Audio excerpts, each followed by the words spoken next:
김경래 최강 시사.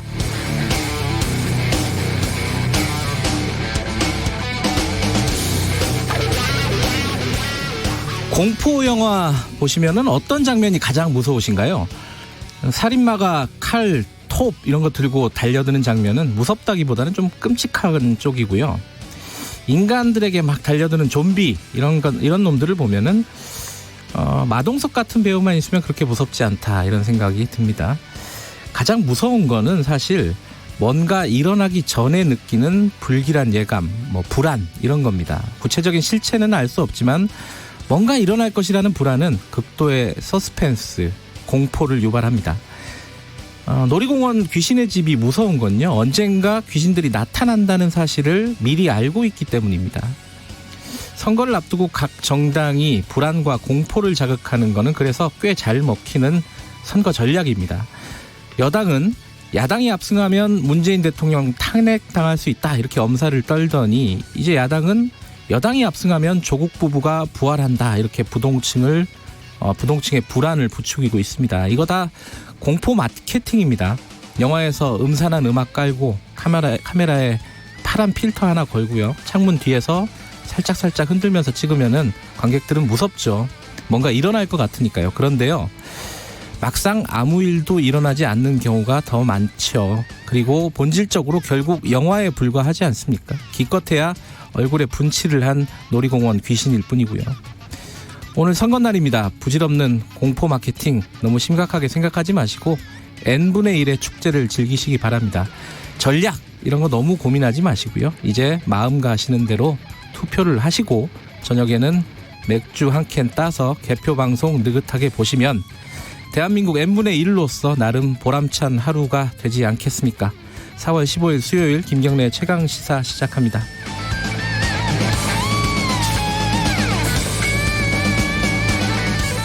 네, 김경래 최강시사는 유튜브 라이브 열려 있습니다. 실시간 방송 많이들 봐주시고요. 오늘 출근하시는 분이 상대적으로 적어서요, 집에서 지금 일어나신 분들이 있을는지 모르겠네요. 많이들 봐주시고요. 문자 참여 기다립니다. 짧은 문자는 50원, 긴 문자는 100원 들어갑니다. 오늘 선거 관련돼서 문자 보내주시면 좋겠네요. 샵 9730으로 보내주시고요. 스마트폰 애플리케이션 콩 이용하시면은 무료로 참여하실 수 있습니다. 참여해 주시면요, 추첨을 통해서 시원한 커피, 따뜻한 커피 마실 수 있는 모바일 쿠폰 보내드립니다. 많이들 참여해 주시기 바라겠습니다. 자, 4월 15일 대한민국 총선거 21대 국회의원 총선거 날 주요 브리핑부터 시작을 하겠습니다. 고발뉴스 민동기 기자 나와 있습니다. 안녕하세요. 안녕하십니까. 오늘 투표일 간단하게나마 다시 한번 지금 나가시는 분들을 위해서 좀 정리를 해 주시죠. 투표 방법이나 주의할 점. 조금 전이 6시부터 시작을 했는데요. 네. 줄을 벌써 선 곳이 많다고 합니다. 6시부터 줄을 섰어요. 네. 부지런한 분들이 많으세요. 네. 참. 자가격리 중인 유권자는 오후 5시 20분부터 7시까지 투표를 하면 되고요. 예. 투표를 위한 외출이 이때 한시적으로 허용이 됩니다. 네. 6시 이후에 별도 기표소에서 투표를 하게 될 것 같습니다. 막 그 비닐 같은 걸로 이렇게 막아놨더라고요. 그렇습니다. 예. 도보나 자차로만 가능하고요. 예. 대중교통 이용은 금지가 됩니다. 투표소와 예상 시간 내에 투표소와 집에 도착하지 않으면 자가격리 지침 위반으로 경찰에 고발될 수 있기 때문에 네. 이거는 꼭 유념을 하셔야 될 것 이번에 같습니다. 구속된 사람도 있습니다. 이거 조심하셔야 됩니다. 그렇습니다. 그렇죠? 특히 투표소에 갈 때는 어린 자녀들 있지 않습니까? 네. 면역력이 상대적으로 떨어지기 때문에 질병관리본부는 가급적 데려가지 말 것을 권고를 하고 있습니다. 예. 저도 애를 안 데려갔습니다. 저번에 사전 투표할 때요. 네. 항상 데려갔었는데 실제로는 안 일어나서 안 데려가긴 했지만 안 데려갔습니다. 이게 예전에 보면요, SNS에 사진 같은 거 올릴 때 이 손에다가 도장 찍어서 나 투표했다 이렇게 많이 올렸잖아요. 네. 이것도 좀 자제해 달라는 거죠 지금? 그러니까 왜냐하면 비닐 장갑을 벗고 맨손으로 도장을 만지는 그 과정에서요. 네. 바이러스가 전파될 가능성이 있기 때문입니다. 비닐 장갑 위에 도장 찍는 거는 좀 괜찮지 않느냐. 네. 근데 이것도 조심하라고 합니다. 왜냐하면 비닐 장갑 표면에 확진자의 비말이 묻어 있으면 이 도장을 매개로 바이러스를 옮길 수 있기 때문입니다. 그러니까 죽어도 자기는 인증샷을 찍어야겠다. 네. 그러면은 투표 확인증을 발급받을 수가 있거든요. 네. 그거를 좀 이용을 하시면 될 것 같고요. 그냥 밖에서 찍어도 될 것 같습니다. 네.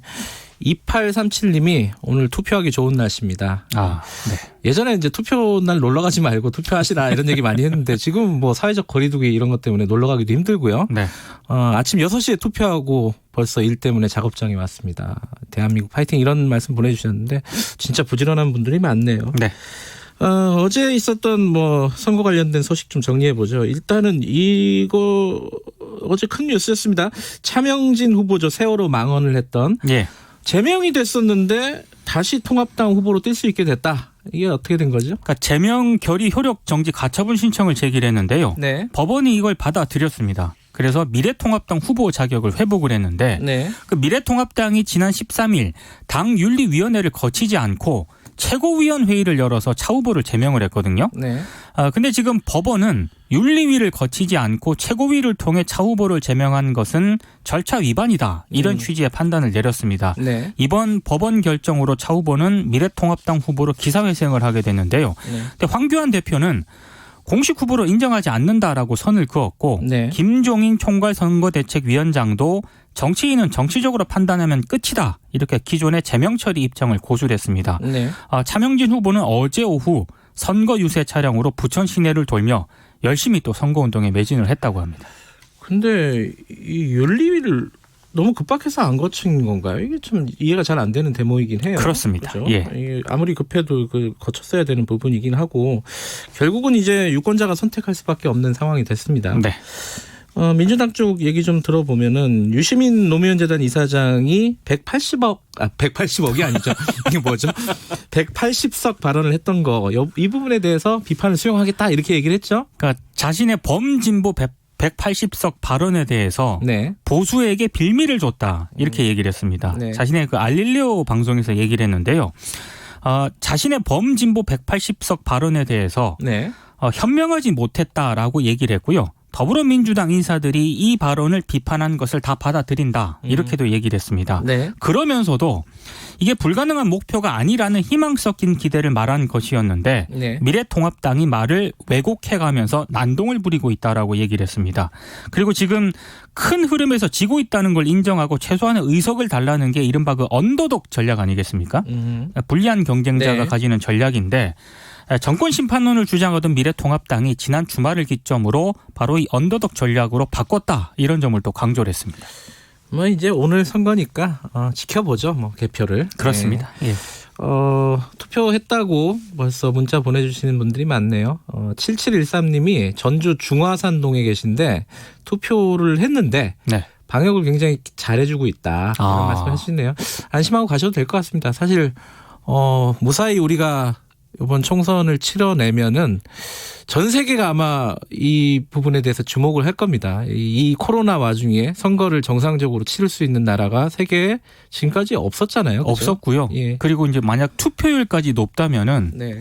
제가 봤을 때 그 세계사적으로 한번 네. 유의미한 그런 투표인 것 같습니다. 많이 배워갈 것 같습니다. 어떻게 선거를 관리했는지. 네. 그렇죠. 물론 끝까지 잘 안전하게 치러내야 되는 게 먼저고요. 그렇습니다. 선관위가 고민정 후보에 대한 선거법 위반 혐의를 검찰 수사 의뢰했다. 이건 어떤 내용입니까? 그러니까 공직선거법상 네. 선거운동을 할 수 없는 주민자치위원들의 지지 발언을 동의 없이 선거 공보물에 담아 배포했다고 이제 서울 동부지검에 수사 의뢰를 했는데요. 네. 이게 미래통합당이 선관위에 신고한 데 따른 조치입니다. 네. 고민정 후보 선거 공보물에는 주민자치위원인 한 상인회장 사진과 함께요. 고민정 같은 국회의원 10명만 있으면 살만하는 대한민국이 될 것이다. 이런 발언이 실려 있거든요. 네. 근데 해당 상인회장은 자신은 고 후보 지지 선언을 한 적이 없다. 이런 입장을 밝힌 것으로 전해지고 있는데요. 네. 이에 대해서 고 후보 측은 공식적으로 통보받은 바 없다면서 투표일 전날 저녁에 이런 방식으로 수사 의뢰 사실을 밝힌 저희가 의심스럽다는 입장을 밝혔고 선관위 직원이 투표일 전날 오세훈 후보 측의 전화로 이 수사 의뢰 사실을 미리 알려줬는데 네. 이건 선거에 영향을 끼치는 행위이고 명백한 선거 중립 의무 위반이다. 또 이렇게 반박을 했습니다. 예, 이건 좀 지켜보고요. 자, 원래 방송 3사 출구조사가 6시 땡 하면은 뭐 각종 이벤트를 통해서 이제 방송사들이 공개를 하지 않습니까? 네.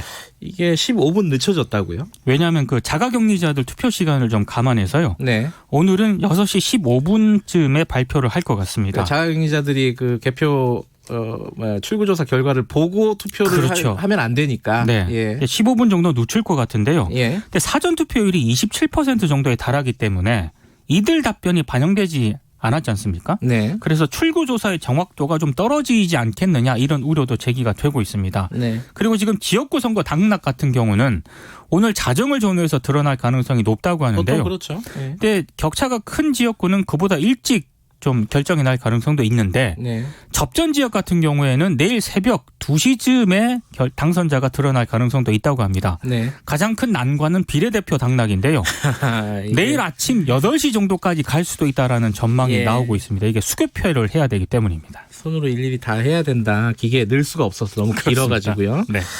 이게 근데 아침에 마무리가 돼도 이 당선자 숫자를 계산하는데 쉽지가 않기 때문에 확정은 오후에 된다는 거잖아요. 그죠? 중앙선관위가 개표 결과를 취합을 해서 확정을 하는 시간은 네. 내일 오후입니다. 예. 물론 오전에는 윤곽이 나오겠지만은 네. 정확한 건 또 오후까지 기다려야 된다. 이거 참 기다리는 사람들은 답답하겠네요. 그렇습니다. 자, 근데 지금 국회의원 총선거인데 사실 이 지자체 선거나 기초의회 선거도 곳곳에서 열리고 있다면서요? 기초단체 8곳, 예. 광역기초의회 50곳 이렇게 네. 58곳의 재보궐선거도 함께 치러집니다. 네. 근데 문제는 이게 역대급 깜깜이 선거로 진행이 되고 있다는 겁니다. 일부 지역을 빼고는요. 방송 토론 기회조차 얻지 못했기 때문에 아하. 누가 나오는지 정책이 뭔지 모두 이제 묻히고 있다는 건데요. 네. 지난 10일 사전투표가 치러지지 않았습니까? 네. 일부 투표소에서는 왜 투표용지가 3장이냐 이렇게 묻는 유권자까지 등장을 했다고 하는데요. 네. 기억을 하셨으면 좋겠습니다. 전국 8곳에서 기초단체장 선거, 광역 17곳, 기초 33곳입니다. 투표용지가 3장, 왜 나는 3장이냐? 잘못 준 거 아니냐? 아예 당황하시지 말고요. 아예 선거가 열리는 곳 자체를 모르는 분들도 꽤 있다는 있습니다. 거네요. 예. 그죠? 자, 3장 나오는 곳이 있더라도 당황하지 말고 잘 생각하셔서 투표를 하시면 되겠습니다. 자, 오늘 결과를 보고 내일 뵈야 되겠네요. 그죠? 네. 내일 할 얘기가 많을 것 같습니다. 그렇습니다. 자, 오늘 여기까지 듣겠습니다. 고맙습니다. 고맙습니다. 고발뉴스 민동기 기자였고요. 잠시 후 1부에서는요, 만 18세 유권자들 올해 이제 처음으로 투표를 하지 않습니까? 투표를 하는 만 18세 유권자 두 분을 모셨습니다. 고3 학생들인데 어떤 생각을 가지고 어떤 마음으로 투표를 하는지 좀 물어보겠습니다. 정치에 대해서 학생들은 어떤 생각을 갖고 있을까요? 그리고 이번 총선에서는 어떤 부분을 유심히 봤을까요? 그것들을 좀 들어보도록 하고요. 2부에서는요. 최연석 셰프하고 개그우먼 이수지 씨가 나온다고 합니다. 이분들 왜 나오시는지 아마 조금 궁금하시죠? 나중에 기대하시면 좋을 것 같고요. 국악인 송소희 씨, 국악소녀라고 부르죠. 그분도 3부에서 인터뷰가 예정되어 있습니다. 중앙선관위 홍보대사시죠. 자, 김경래 최강시사 지금 듣고 계신 시각은 7시 33분입니다. 날씨 정보입니다. 국회의원 선거일인 오늘 전국이 맑고 따뜻하겠습니다. 낮 기온 20도 이상 오르는 곳이 많겠는데요. 서울이 22도, 대전의 낮 기온 23도, 전주 21도 등 17도에서 24도의 분포를 보이겠습니다. 일부 내륙은 25도 이상 오르면서 약간 더울 수 있겠습니다. 일교차가 요즘 계속 큰 날씨를 보이고 있고요. 내일은 서울의 낮 기온이 25도까지 오르겠습니다. 오늘 수도권과 영서, 충청 지방은 오전에 공기가 조금 탁할 수가 있겠고 오늘 서해안 쪽의 안개가 아침 내내 짙을 것으로 보입니다. 지금 서울의 기온은 7.9도입니다. 지금까지 날씨였고요. 다음은 이 시각 교통 상황 알아보겠습니다. KBS 교통정보센터의 이승미 씨입니다. 네, 이 시각 교통 상황입니다. 21대 국회의원 선거일인 오늘은 법적 공휴일입니다. 도로 상황도 휴일 아침 모습 그대로인데요. 전국의 고속도로 모든 구간이 원활하고요. 서울 시내 도로도 소통 원활합니다. 어느 길을 이용하시든 막힐 걱정이 없겠는데요. 조금 전 7시부터 경부고속도로 영동고속도로에선 버스 전용 차로제가 시행이 되고 있습니다. 경부고속도로는 한남에서 신탄진까지, 영동고속도로는 신갈분기점에서 여주분기점 구간 양방향 시행 중이니까요. 잘 지켜주시기 바랍니다. KBS 교통정보센터였습니다. 김경래 최강시사는 짧은 문자 50원, 긴 문자 100원인 문자번호 샵 9730 무료인 어플 콩으로 참여하실 수 있습니다. 유튜브 라이브로도 함께합니다. 네, 예고해드린 대로 만 18세 유권자 두 분을 모셨습니다. 새내기 유권자라고 부를 수도 있을 것 같고요. 근데 이 분들은 투표도 투표인데 최근에 온라인 계약을 해가지고 여러 가지로 좀 혼란스러운 나이이기도 합니다. 오늘 특별히 휴일이라서 모셨습니다. 두 분 먼저 소개부터 해볼까요? 서울 919 3학년 박신영 씨 나와 계십니다. 안녕하세요. 안녕하세요. 그리고 서울 대원외고 3학년 임가희 씨 나와 계십니다. 안녕하세요. 안녕하세요. 네. 공교롭게 두 분 다 여학생이시네요. 요새는 여학생들이 더 똑똑하다는 제 선입견을 갖고 있는데 맞나요? 아니요. 아니에요? 네. 학교에서 보면 아니에요? 네. 너무 자신 있게 아니라고. 임가희 씨는 어떻게 생각하십니까?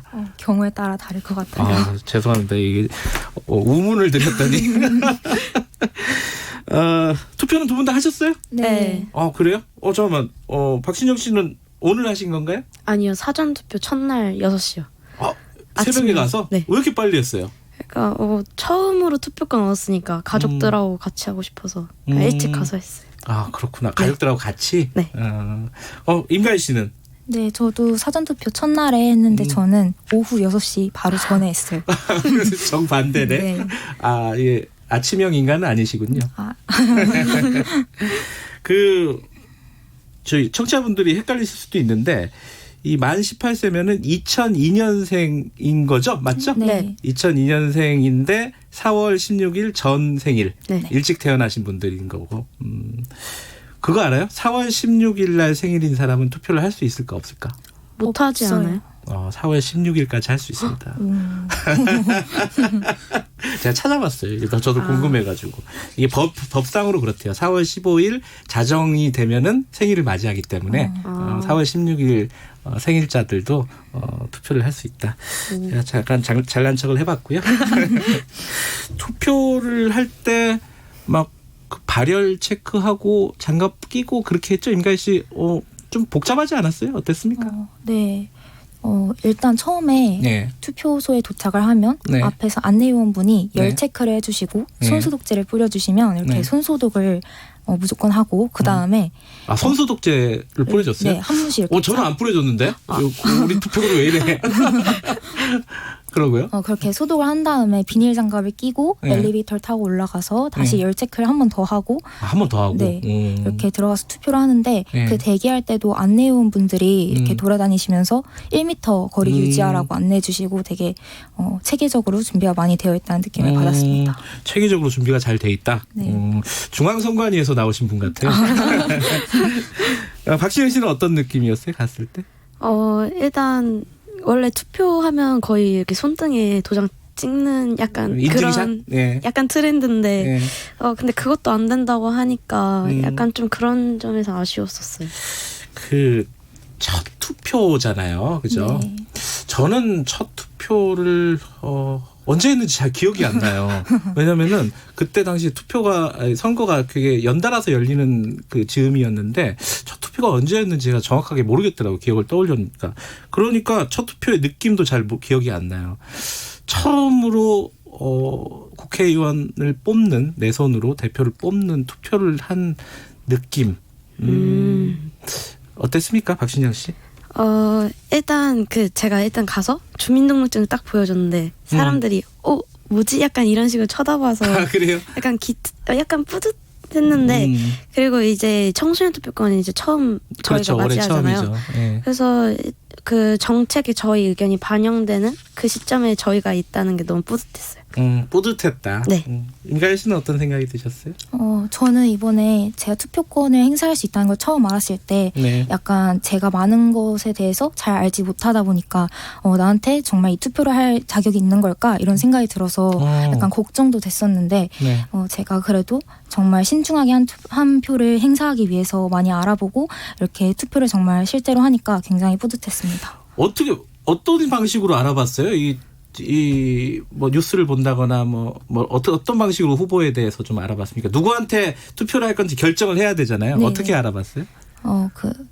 학교에서 네. 선거교육 문자 같은 걸 보내주는데 아, 그래요? 네. 그래서 한 이틀 간격으로 한 번씩 보내줬는데 거기에 선거관리위원회 홈페이지에 들어가면 그 해당 지역구 후보랑 공약을 알 수 있다. 그래가지고 거기 들어가서 읽어보기도 했고요. 네. 그 집으로 발송되는 우편물 같은 걸 부모님이랑 같이 읽어보기도 했습니다.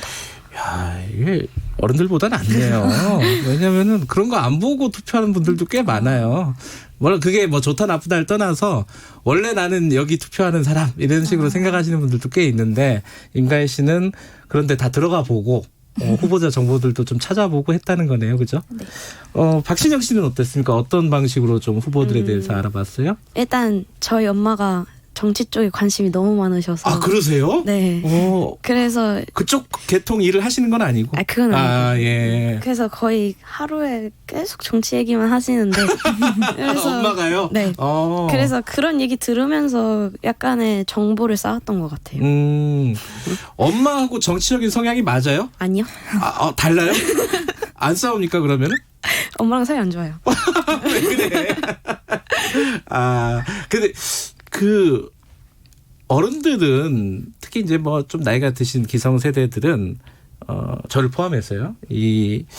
뭐 만나면 투표 선거 즈음에는 정치 얘기가 진짜 정치 얘기만 해요 거의. 요새 무슨 일이 있었다, 어느 당에 뭐 어떤 일이 있었다, 막 이렇게 이런 얘기들이 주로 하는데 학생들은 그렇진 않죠, 박신영 씨. 네, 그렇지는 않아요. 그냥 근데 막 어른들이 약간 네. 저희한테 약간 어린 것들이 뭘 알아 약간 이러시잖아요.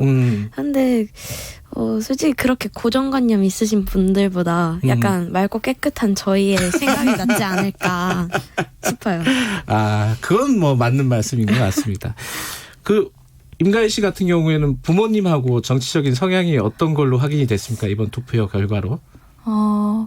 약간 저희 집 같은 경우에는 정치 세력을 그렇게 직접적으로 얘기하기보다는 그냥 이런 후보가 있어, 이런 후보가 있어, 이 사람은 어떤 사람이야, 약간 이런 식으로 그냥 조언만 해주시는 정도라서 제 정치에 대한 의견에 크게 영향을 주시지는 않았던 것 같아요. 아까 어머니하고 정치적인 지향이 좀 다르다고 하셨는데 네. 그 부분에 대해서 토론을 한번 해보셨습니까? 제가 일부러 반항적으로 네. 엄마가 이 사람이 낫지 않을까 이렇게 네. 말하면 아닌데 딴 사람 뽑을 건데 이러고 약간 엄마가 이렇게 정해주는 게 없지 않아 있어요. 그랬어요? 네, 그래서 오히려 반항적으로. 네. 그렇죠. 투표소에는 혼자 가는 거니까 들어가는 네. 거니까 그죠. 뭐 강요를 해도 네. 소용이 없는 일이죠. 자, 이게 굉장히 좀 중요할 것 같은데. 이 청소년 분들은 뭐 물론 이제 전체를 대표하는 건 아니지만은 그래도 평범한 고3 학생으로서 후보자, 내가 선택하는 후보자를 이렇게 고를 때 뭐가 제일 중요했는지 이게 되게 궁금해요, 사실. 뭐 보통은 정당이나 이런 걸 많이 보고 뭐 공약을 보기도 하고 여러 가지 사람들마다 다른데 임가희 씨 같은 경우에는 선택을 할 때 어떤 게 가장 중요했습니까? 제가 정당 같은 거에 대해서 잘 모르다 보니까 저는 공약에 초점을 맞춰서 봤는데요. 네. 그 중에서도 제가 청소년이다 보니까 청소년 공약에 초점을 맞춰서 어떤 공약을 하고 있는지 집중해서 봤던 것 같아요. 청소년 공약 잘 안 보이던데. 맞아요. 그거 갖고 선택하기가 쉽진 않았을 것 같아요. 그죠? 네. 어떤 게 눈에 띄었어요? 어떤 공약 중에 기억나는 게 있어요? 이런 공약은 좀 눈에 들어오더라. 그 청소년 문화센터를 설립하겠다? 약간 이런 공약이 가장 실질적인 공약이라고 생각이 됐습니다. 이게 청소년들한테 그게 소구하는 게 있구나.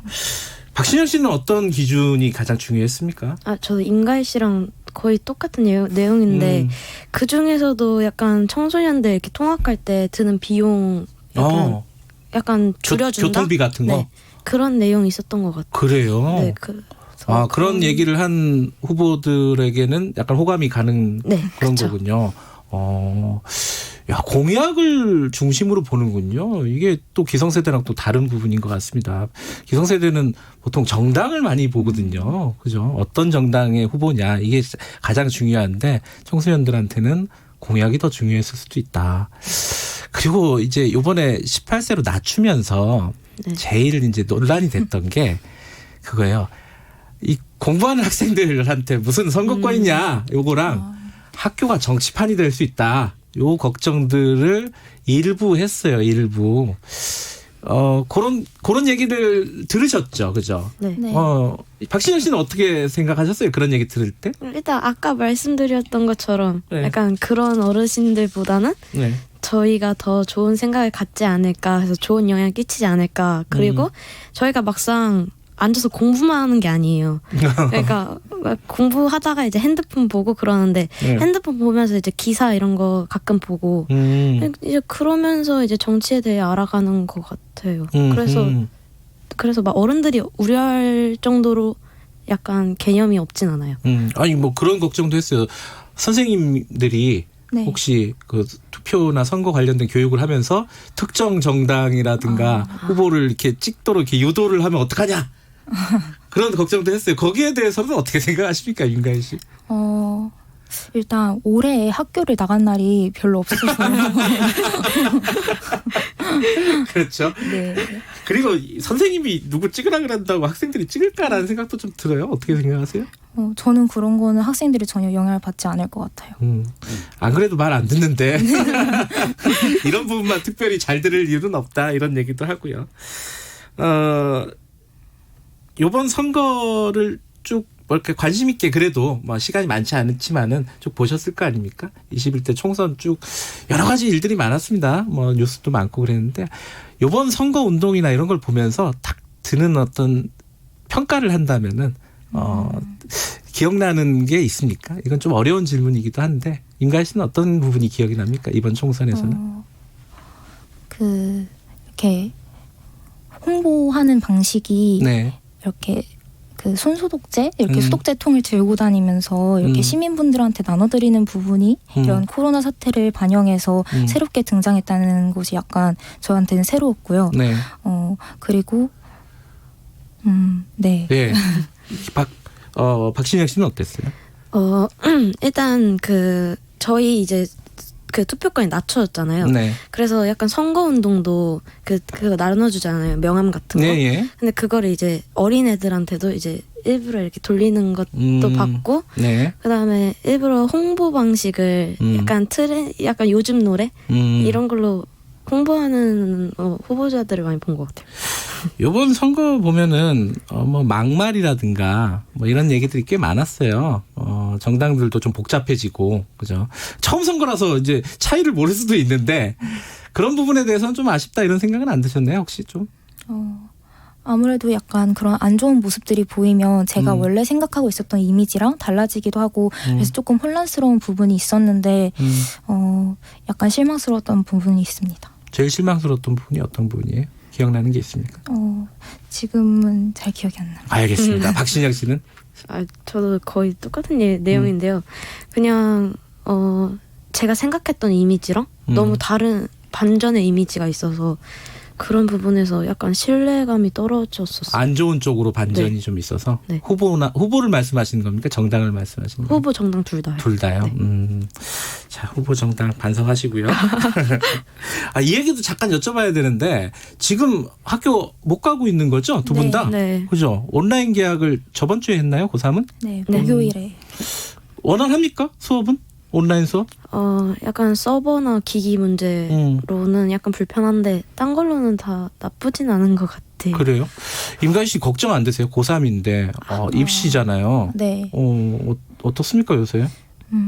그래서 중간고사도 미뤄지고 그래서 저는 굉장히 걱정이 됐었는데 지금 수업이 진행되는 걸 보면 실제 수업처럼 선생님들께서 녹화도 열심히 해서 올려주시고 학습 자료도 매주 꾸준히 나눠주셔서 크게 걱정이 되지 않습니다.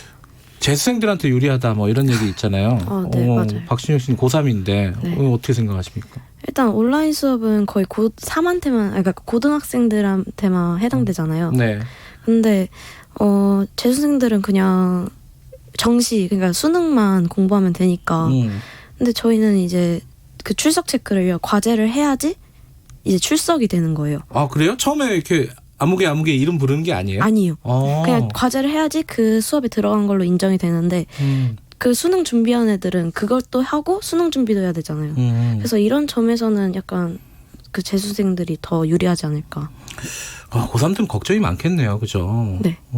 좀 개선돼야 될 부분이라든가 부족한 부분이 있습니까? 온라인 수업에서? 임가희 씨는 뭐 그런 부분 생각나는 게 있어요? 온라인 수업이 원래 학교 수업처럼 50분이 꽉 채워서 진행되는 게 아니고 한 30분, 40분 정도의 영상을 업로드하면 저희가 그걸 보고 과제를 수행하는 방식으로 진행이 되는데 그러다 보니까 한 10분, 15분 정도 자투리 시간이 매번 남아요.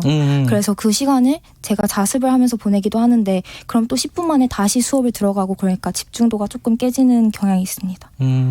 두 분은 말씀하시는 거 보니까 상당히 모범생에 가까우신 분들이라 수업을 열심히 듣지만은 이 켜놓고 수업 안 듣는 학생들도 있지 않아요? 친구들하고 얘기해 볼 거 아니에요, 그죠? 단톡방 이런 걸로, 그죠? 그런 걱정들 하는 분들도 있는데 어떻게 보세요? 일단 그 사람들 중에 한 명이 저이기 때문에 엄청 솔직하시네. 약간 찔리는 분이 없지 않아 있는데 네. 열심히 해야죠. 양심적으로. 양심적으로. 네. 입시를 앞두고 있어서 열심히 안 할 수도 없는 노릇 아닙니까, 그죠? 자, 이제 뭐 거의 시간이 되게 짧죠. 금방 훅 가죠. 다시 이제 뭐 온라인 수업 얘기해서 돌아와서 정치 얘기 잠깐 하면요. 두 분에게 올해 첫 선거가 어떤 의미가 될지, 이게 뭐 라디오 스타 같은 거 보는 거 보시나요? 저는 뭐 그런 질문 하잖아요. 박신영에게 선거란 뭐 이런 거 있잖아요. 선거 이번 첫 선거가 어떤 의미일 것 같습니까? 약간 한 단어로 표현하자면 네. 확성기 같아요. 그건 또 무슨 얘기죠? 그러니까 청소년들의 이야기를 이제 널리 펼쳐야 되는 거잖아요. 그러려면 확성기가 크게 소리를 키워주잖아요. 그것처럼 이제 청소년들이 의견을 모아서 이게 크게 펼친다는 의미였던 것 같아요. 임가희 씨는 어떤 생각이 드십니까? 선거란 저는 어떤... 이번 선거가 저한테 성인으로서의 한 걸음이라고 생각하는데요.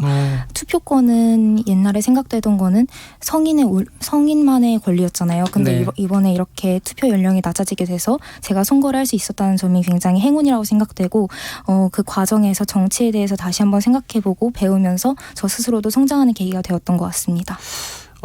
생일이 늦어가지고 투표 못하는 학생들은 좀 부러워하겠다, 그죠? 네, 되게 아쉬워했어요. 그래요.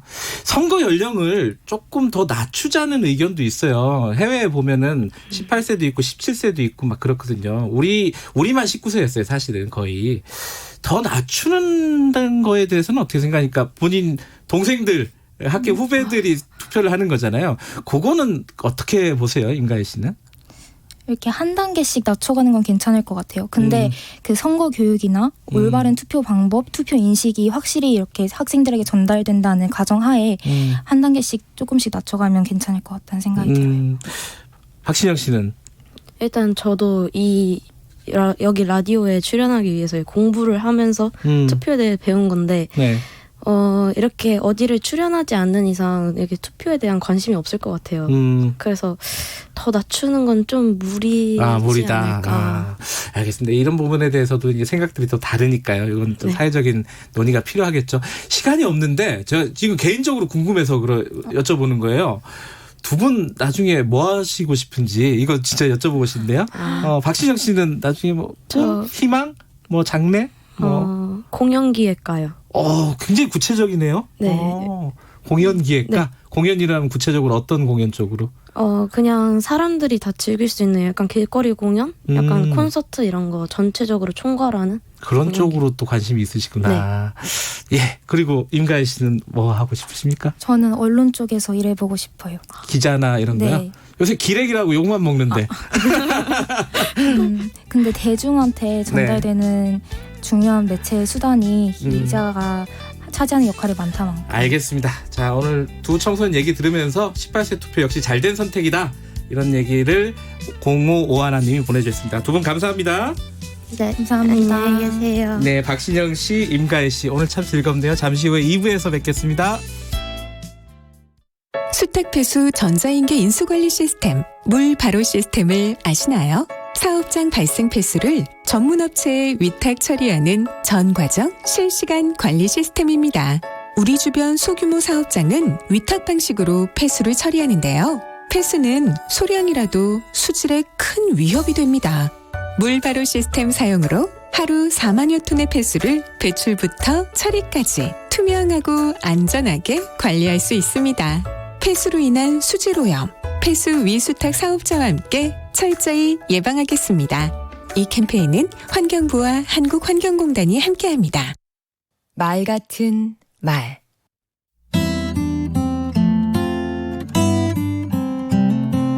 안녕하세요. 강원국입니다. 저는 아내와 다툼이 있으면 늘 먼저 사과합니다. 그게 속이 편합니다. 하지만 영혼 없이 하면 더 큰 화를 입을 수 있습니다. 아내의 심정을 충분히 듣고 나서 진심으로 미안하다고 해야 합니다. 용서받는 사과가 되려면 타이밍이 중요합니다. 특히 말이 화근이 된 경우는 곧바로 미안하다고 하는 게 좋습니다. 엎질러진 물도 빨리 주워 담으면 되는데 하는 사이에 일이 커집니다. 사과의 내용은 구체적이고 명료해야 합니다. 잘못한 사실을 적시하고 미안하다고 해야지 유감이다, 심려를 끼쳐 송구하다 같은 의례적 표현으로 어물쩍 넘어가면 안 됩니다. 사과인 듯 사과 아닌 사과 같은 말은 안 하느니만 못합니다. 자신을 뺀 유체 이탈 사과 역시 곤란합니다. 핑계와 책임 전가는 화를 더 키울 뿐입니다. 피해에 대해 내가 어떻게 보상하고 복구하며 어떤 식으로 개선할 것인지 밝혀야 합니다. 사족을 달아서도 안 됩니다. 이번 일로 기분이 나빴다면 이라든가 그럴 의도는 아니었지만 이런 말은 마지못해 사과한다는 인상을 줍니다. 기왕에 하는 사과, 상대가 오히려 미안할 정도로 적극적이고 전폭적이어야 합니다. 논리적 해명만큼이나 정서적 호소도 필요합니다. 후회한다, 부끄럽다 이런 감성적 표현으로 잘못을 인정하는 것. 그리고 얼마나 힘드시냐, 나로 인해 상처받고 피해를 입은 사람의 심정에 공감한다는 말도 빠뜨려서는 안 될 것입니다. 끝으로 같은 잘못을 반복하지 않을 것이라는 믿음을 줘야 합니다. 다시는 그러지 않겠다는 것으로는 부족하죠. 내가 어떤 이유나 원인 탓에 이런 잘못을 저질렀는지 알고 있다는 것을 보여줘야 합니다. 개인도 국가도 잘못을 저지를 수 있습니다. 문제는 어떻게 사과하느냐입니다. 더 중요한 건 사과와 그 뒤 행동이 일치하는 것이지요. 한 번 사과한 일을 또 사과하는 일이 없도록 하는 것입니다. 제대로 사과받지 못한 사람들의 아픔이 사무치는 달 4월입니다. 강원국의 말 같은 말이었습니다.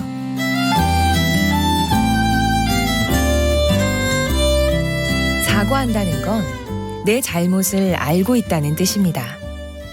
미안하다는 말은 다신 그러지 않겠다는 약속이어야 합니다.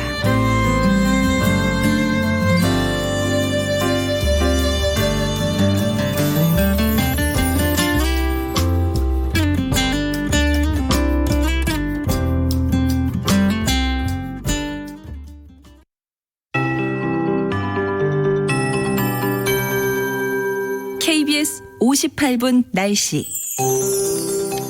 전국이 비교적 맑은 가운데 어제와 비슷한 아침 기온 분포를 보이고 있습니다. 일부 내륙에 엷은 안개 낀 곳도 있고 서해안 쪽에 안개가 짙은 편입니다. 국회의원 선거일인 오늘 북쪽과 남쪽의 고기압의 영향을 받아 전국이 맑겠고 낮에는 따뜻하겠습니다. 오늘 낮 기온 20도 이상의 기온을 보이면서 어제보다 높겠습니다. 서울이 22도, 대전, 대구 23도, 강릉 20도, 전주 21도 등 17도에서 24도의 분포를 보이겠습니다. 일교차가 15도 안팎으로 상당히 크게 나겠습니다. 내일은 서울의 낮 기온이 25도까지 오르겠는데요. 생활지표상 25도 선까지 오르면 반소매 옷차림도 무난한 정도라 내일 낮에는 가벼운 더위가 느껴질 수가 있겠습니다. 내일은 맑은 뒤에 흐려지겠고 모레는 전국적으로 강풍을 동반한 비가 내리겠습니다. 천둥 번개가 치는 곳도 있으니까 주의하셔야겠고요. 내일 밤 남해안과 제주부터 바람이 강해지기 시작하겠습니다. 오늘 미세먼지 농도 좋음 내지 보통 단계인데 수도권과 영서, 충청 지방은 오전에 나쁨 단계일 수가 있겠고요. 오늘까지 바다의 물결은 그다지 높지 않지만 동해안과 제주 해안에 너울성 파도가 높겠습니다. 지금 서울의 기온은 9.3도, 습도는 49%입니다. KBS 58분 날씨 강혜종입니다.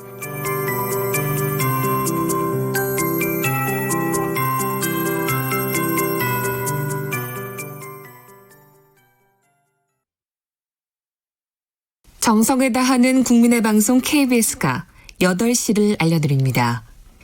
AM 711kHz, FM 97.3MHz, KBS 1라디오입니다.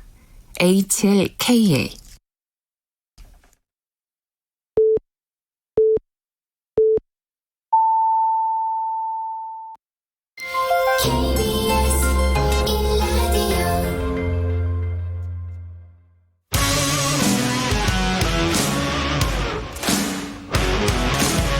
뉴스타파 기자 김경래 최강 시사.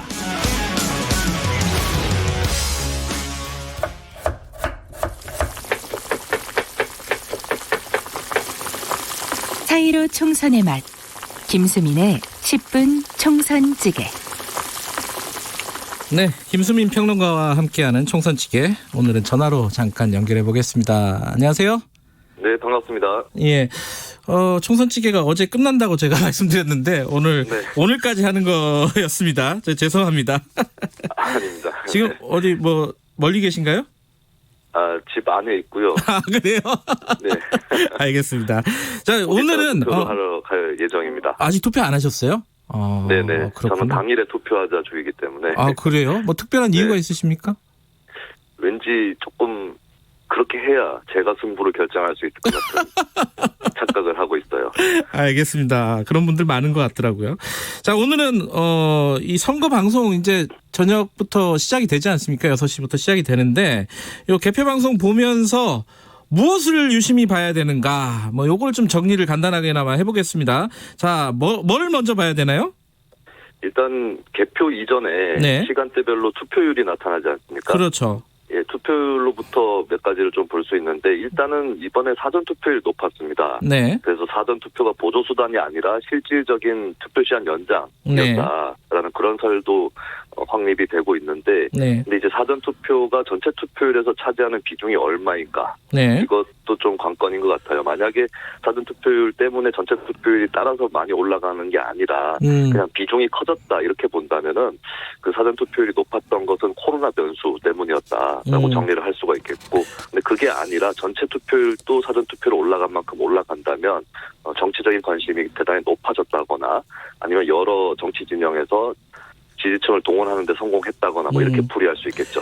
투표율이 높으면은 뭐 진보에게 유리하다 뭐 이런 얘기들이 예전엔 있었잖아요. 네. 요즘은 어떻습니까? 어떻게 봐야 되나요, 이건? 이게 2012년 대선 때 네. 투표율이 75%쯤 나오는데 이제 새누리당 후보가 승리를 하지 않았습니까? 박근혜 후보요? 예. 예, 그래서 이제 뭐 높낮이를 단순하게 보고 이게 어디에 유리하다, 이거 통설은 좀 깨진 것 같고요. 네. 이게 구간별로 달라질 것 같아요. 네, 어떤 구간까지 올라가면 어느 당이 유리한데 그 구간을 지나버리면 또 다른 당이 유리한. 네. 문제는 이거는 이제 개표가 끝나봐야 알 것 같습니다. 예. 예, 그래서 이제 투표율 현황만 봐서는 알 수가 없을 것 같고, 네. 요 지역별 투표율이 이제 투표한 하루 종일 내내 나올 텐데, 네. 아무래도 좀 접전지인 그런 지역에서 투표율이 올라갈 것이다. 그렇겠죠. 예, 경쟁이 강한 선거구에서 올라갈 것이고, 뭐 네. 그런 이제 경향을 투표율을 통해서 짐작을 할 수 있다. 이렇게 네. 말씀드리겠습니다. 자, 투표율은 이제 계속 시간대별로 실시간으로 나올 것이고, 이제 6시가 되면, 올해부터 6시 15분이죠? 올해는 그 코로나 때문에, 그죠? 네. 출구조사가 발표가 되는데, 출구조사 볼 때는, 어디가 몇 석이다, 요거밖에 안 보이는데 사실, 뭘 좀 주의 깊게 봐야 될까요?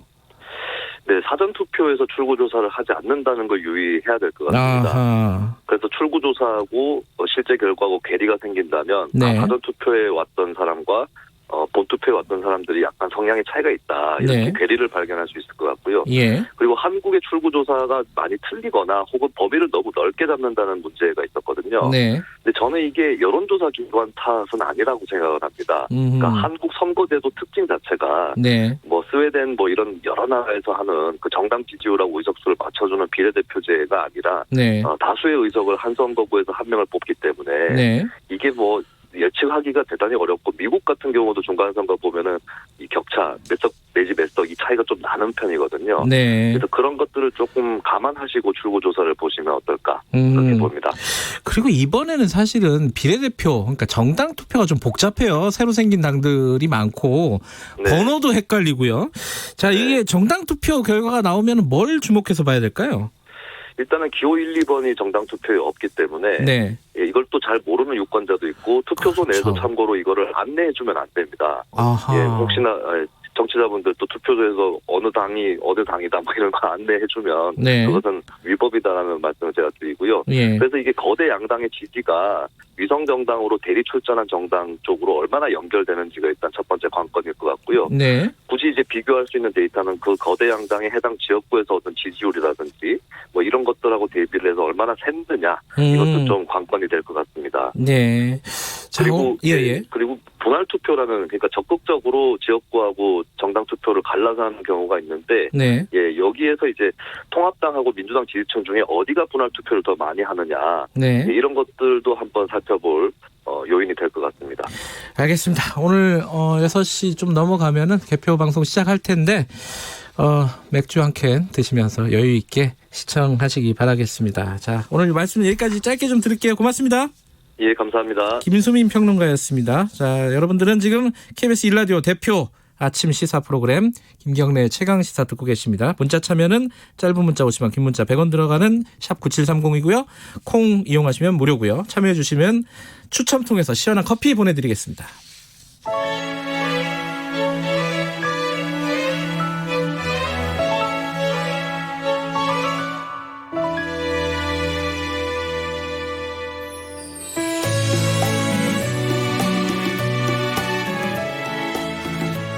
네, 여러분들 오늘 아까 예고를 해드렸죠. 최현석 셰프하고 개그우먼 이수지 씨 모시고 저희들이 얘기를 나눠보기로 했다고 했는데 두 분을 왜 모셨을까 다들 의아하게 생각하시는 분들이 있을 것 같습니다. 하지만 피가 되고 살이 되는 얘기로 아마 채워질 것 같습니다. 자, 두 분 먼저 소개해드리겠습니다. 먼저 저도 TV로만 봐서 연예인 보는 연예인이신가요? 연예인 보는 느낌입니다. 이 최현석 셰프님 안녕하세요. 네, 연예인 아니고 네. 열심히 요리하는 요리사입니다. 아, 그렇군요. 저는 이제 그 식당에 한 번도 안 가봐서 최현석 셰프님 식당에 안 가봐서 인기 연예인 같이 느껴져요. 저한테는. 네. 예, TV에서 하도 자주 봐가지고 그리고 역시 또 인기 개그우먼 이수지 씨 또 모셨습니다. 안녕하세요. 네, 안녕하세요. 성대미녀 개그우먼 이수지입니다. 성대모사를 잘하신다는 뜻은 아니죠? 성대가 아름답다는 뜻이죠. 그렇죠. 예. 제가 아까도 제가 사전에 잠깐 말씀드렸는데 제가 웃음이 굉장히 해프입니다. 그래갖고 너무 웃기시면은 방송이 제대로 안 돼요. 그래도 웃겨주세요. 그렇게 해보도록 하겠습니다. 네, 안녕하십니까. 미성의 셰프 최현석입니다. 마성 아닙니까? 아니, 목소리가 좀 나쁘지 않다는 소리를 들어서. 그러네요. 되게 감미로운. 아, 그렇습니까? 네, 진짜로. 네, 예전에 교회오빠 출신이라. 네. 예전이요? 심야 프로그램 하시면 되게 어울리시겠다. 라디오 DJ. 감미로운. 그런 얘기 가끔 있었는데요. 푸른밤 아무개입니다. 이런 거 있잖아요. 네. 자, 오늘 그래도 투표 날이니까 요 얘기는 하나 여쭤보고 가죠. 네. 투표 두 분 하셨습니까? 최현석 셰프님? 아니, 아직 너무 일찍이 일어나서 못했고요. 이제 가서 꼭 해야죠. 네. 프로그램 끝나고 나가서 하시겠다. 네. 이수지 씨는? 저는 이제 내비에 주민센터로 찍어놨어요. 돌아가는 가자마자 이제 바로 투표해야 되거든요. 굉장히 신기하네요. 이렇게 뭘 물어보면 딱 준비된 것처럼 대답을 하시는 그런 느낌이. 그게 바로 성대미녀 개그우먼 아니겠습니까? 네. 자, 두 분도 투표를 하신다 그러니까 청취자 여러분들도 모두 다 빠짐없이 바쁘시고 귀찮으셔도 꼭 하셔야 되겠습니다. 그럼요. 자, 투표 동료 말씀을 먼저 한마디씩 듣고 이게 공영방송이기 때문에 이런 거 해야 됩니다. 자, 최현석 셰프님 왜 투표를 해야 된다? 투표를 한다고 세상이 바뀌겠습니까? 네, 바뀝니다. 깜짝 놀랐네. 잠시만요. 지금 선거 공약 아니죠? 지금 선거 공약이에요? 깜짝 놀랐네. 이렇게 반전을 해야 더 이제 어필을 할 수 있기 때문에 내 한 표가 세상을 바꿀 수 있을까 생각하시는데 진짜로 그 표들이 모여서 세상을 바뀌거든요. 네. 그 값진 거 절대 버리지 마세요. 네. 값진데 사용해 주시기 바라겠습니다. 예. 이수지 씨도 준비된 멘트 하나. 이렇게 말씀하시니까 제가 마치 저도 뭔가 공약처럼 많이 해야 될 것 같은 느낌인데 제가 생각했을 때는 우리 김경래 최강시사 들으신 청취자분들은 다 깨어있는 분들이기 때문에 무조건 다 투표권을 행사하지 않을까라는 생각합니다. 소중한 투표권 꼭 행사하시기 바랍니다. 네. 잠이 깨야지 이 방송을 들을 수가 있습니다. 일어나세요. 일단은 일어나셔야 투표하러 가시죠. 네, 그 최현석 셰프님 네. 여기 나온다고 하니까 네네. 어제 기사들이 몇 개 났더라고요. 되게 오랜만에 방송에 나온다. 네네네. 그 뭐 제목으로는 방송 재개 막 이렇게 나오는데 최근에 좀 뭐랄까요 그 소속사랑 약간 분쟁 같은 게 있으셔가지고 좀 개인적으로 좀 힘든 시간 좀 보내신 거 아닙니까? 오해로 인한 뭐 어쨌든 일이 있었는데 네. 어쨌든 법적인 것들은 뭐 다 해결이 돼 있고 예. 뭐 법원에서 또 이런 것들 다 받았어요. 뭐 네. 각하됐다고 해서 전혀 문제는 없습니다. 그럼 앞으로 자주 뵐 수 있는 건가요? 근데 요리하는 게 확실히 편하더라고요. 저는. 방송보다. 네, 확실히. 요리를 안 했으면 어떻게 했을까 뭐 이런 생각을 했는데 어쨌든 방송 바쁘게 하다가 방송을 좀 요리를 중단하게 되면서 예. 요리 쪽이 더 신경을 많이 썼더니 오히려 삶의 질이 조금 더 높아지더라고요. 그래요. 네네. 하나를 또 얻으면 하나를 또 버리게 네네. 되고 근데 이렇게 되는 거죠. 본분이 요리사기 때문에 네. 열심히 요리하는데 이제 이렇게 불러주셨기 때문에. 알겠습니다. 오늘도 요리 얘기할 겁니다, 사실. 그럼요. 예. 이수지 씨 요리 잘하세요? 아니요, 저 잘 먹어요.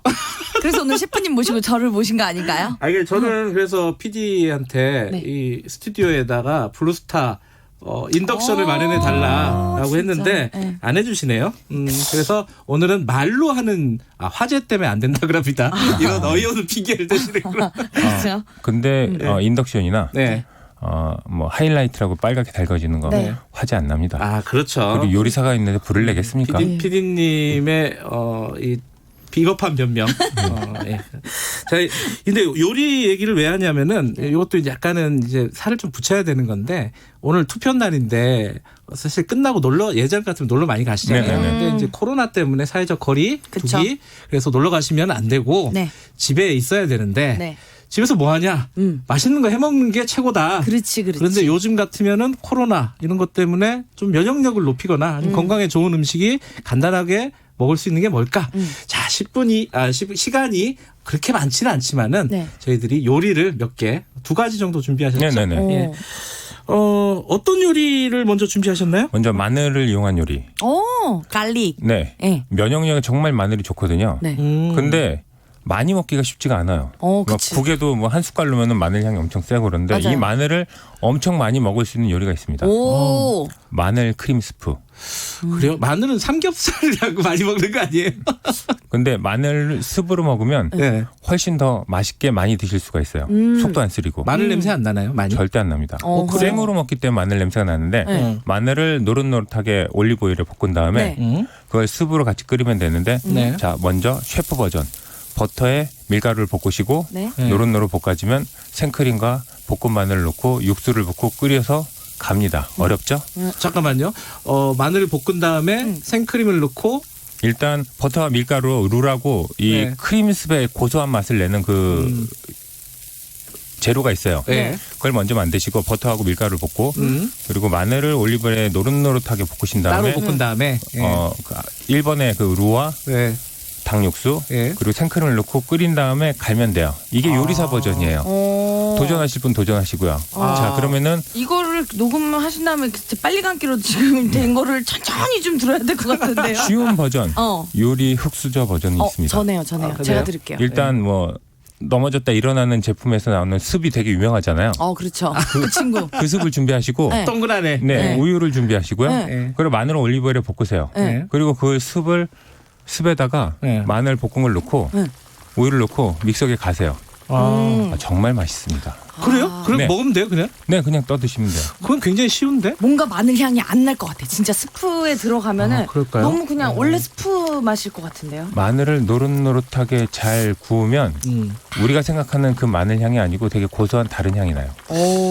그래요? 근데 이게 한국 사람들은 네. 뭔가 스프로 식사를 한다는 게 좀 부족하다. 거기에 빵 한 조각. 근데 아침에 엄청 막 헤비하게 드시는 것보다는 아침 정도 이렇게 끓여 놓으시고 네. 머그컵이나 어디에 그릇에다가 도자기 같은 데다가 그 전자레인지에 딱 때리시면 때려요? 전자레인지 죄송합니다. 이게 필드 용어가 나는 전자레인지에 돌리시면 근데 우린 때린다고 하거든요.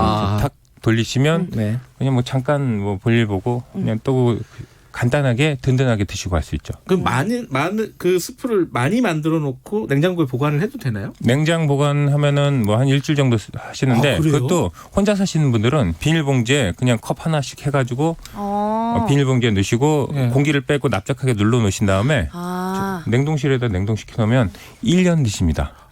아니 그거는 좀 오반 것 같아요. 네, 1년 정도까지는 안 될 것 같아요. 우리 집에는 1년 된 냉동식품들이 너무 많습니다.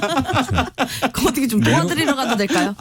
도와드리러 가도 됩니다. 원래 냉동실에 지난 명절 때 빈대떡 항상 있잖아요. 추석 때 넣어놨던 거 설날 치우고 이러는 거죠 원래. 근데 저는 사실 생마늘을 잘 못 먹거든요. 근데 이렇게 볶아 먹거나 구워 먹거나 이런 걸 좋아하는데 스프에 또 잘 넣어가지고 이렇게 해보십시오. 돌리면은 너무 맛있을 것 같아요. 생각보다 괜찮네. 새로운 맛의 세상이 열립니다. 오케이. 약간 디테일한 거 여쭤보면은 이 통마늘을 볶아야 아니면 마늘을 이렇게 썰어갖고 볶아요? 통마늘은 오래 볶아야 돼서 태울 확률이 높고요. 아주 좋은 지적이셨습니다. 반으로 자르거나 칼질을 못 하시니까 대충 툭툭툭 잘라서 넣으시면 훨씬 더 좋죠.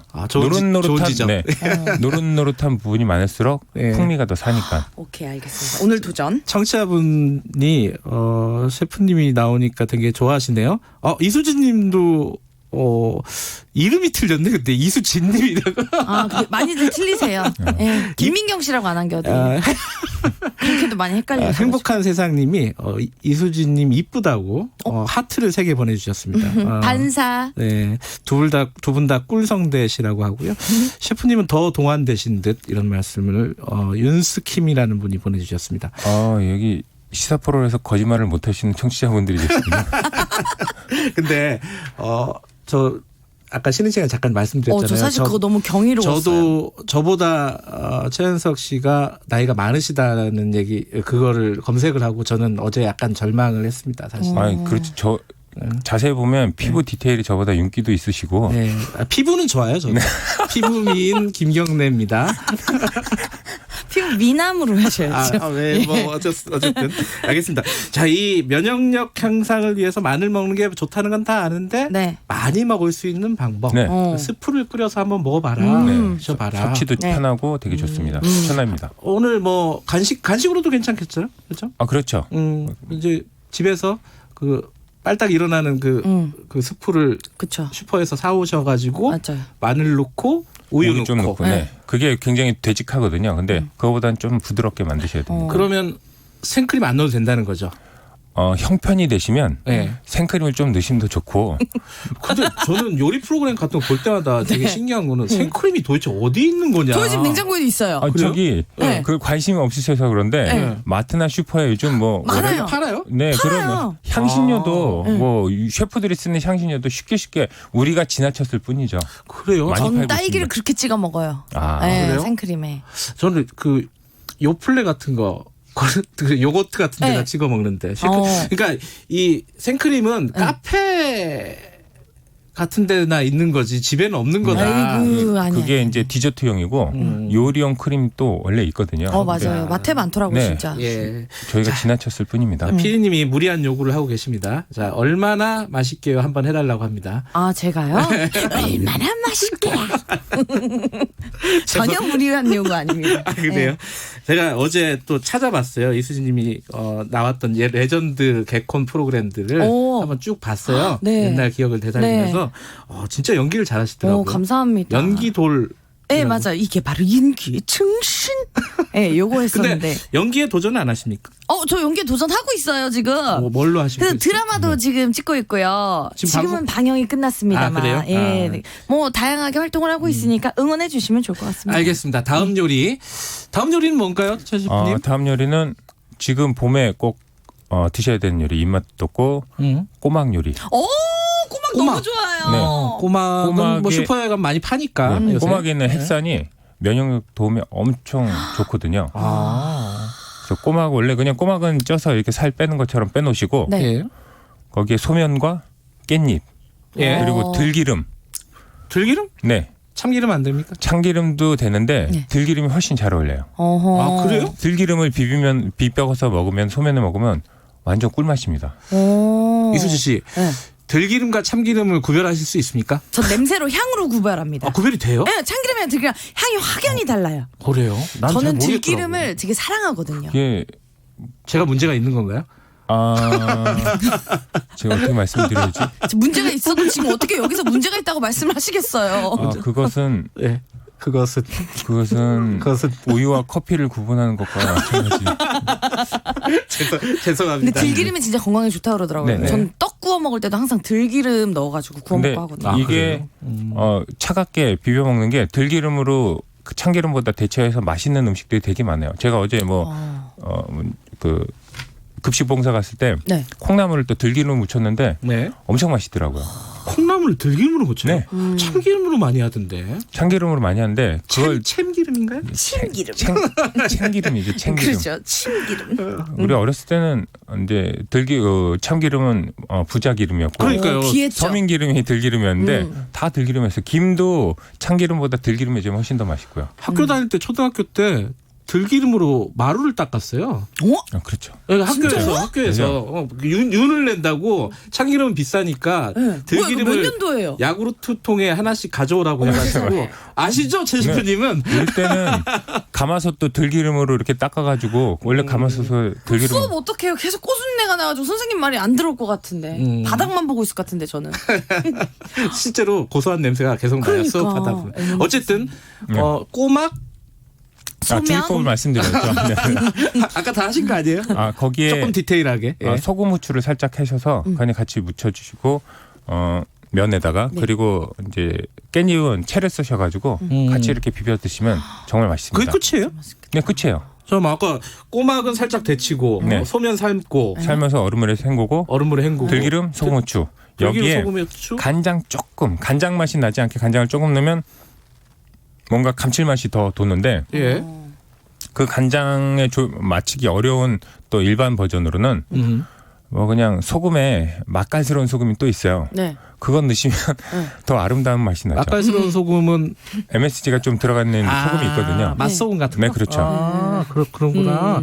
그러면은 다른 재료가 필요가 없어요? 없어요. 근데 아까 말씀하신 것 중에 가장 뭐랄까 요리사분들이 많이 그런 얘기 하는데 간장 맛이 안 나게 간장을 넣어라. 이건 도대체 뭐 하자는 거죠?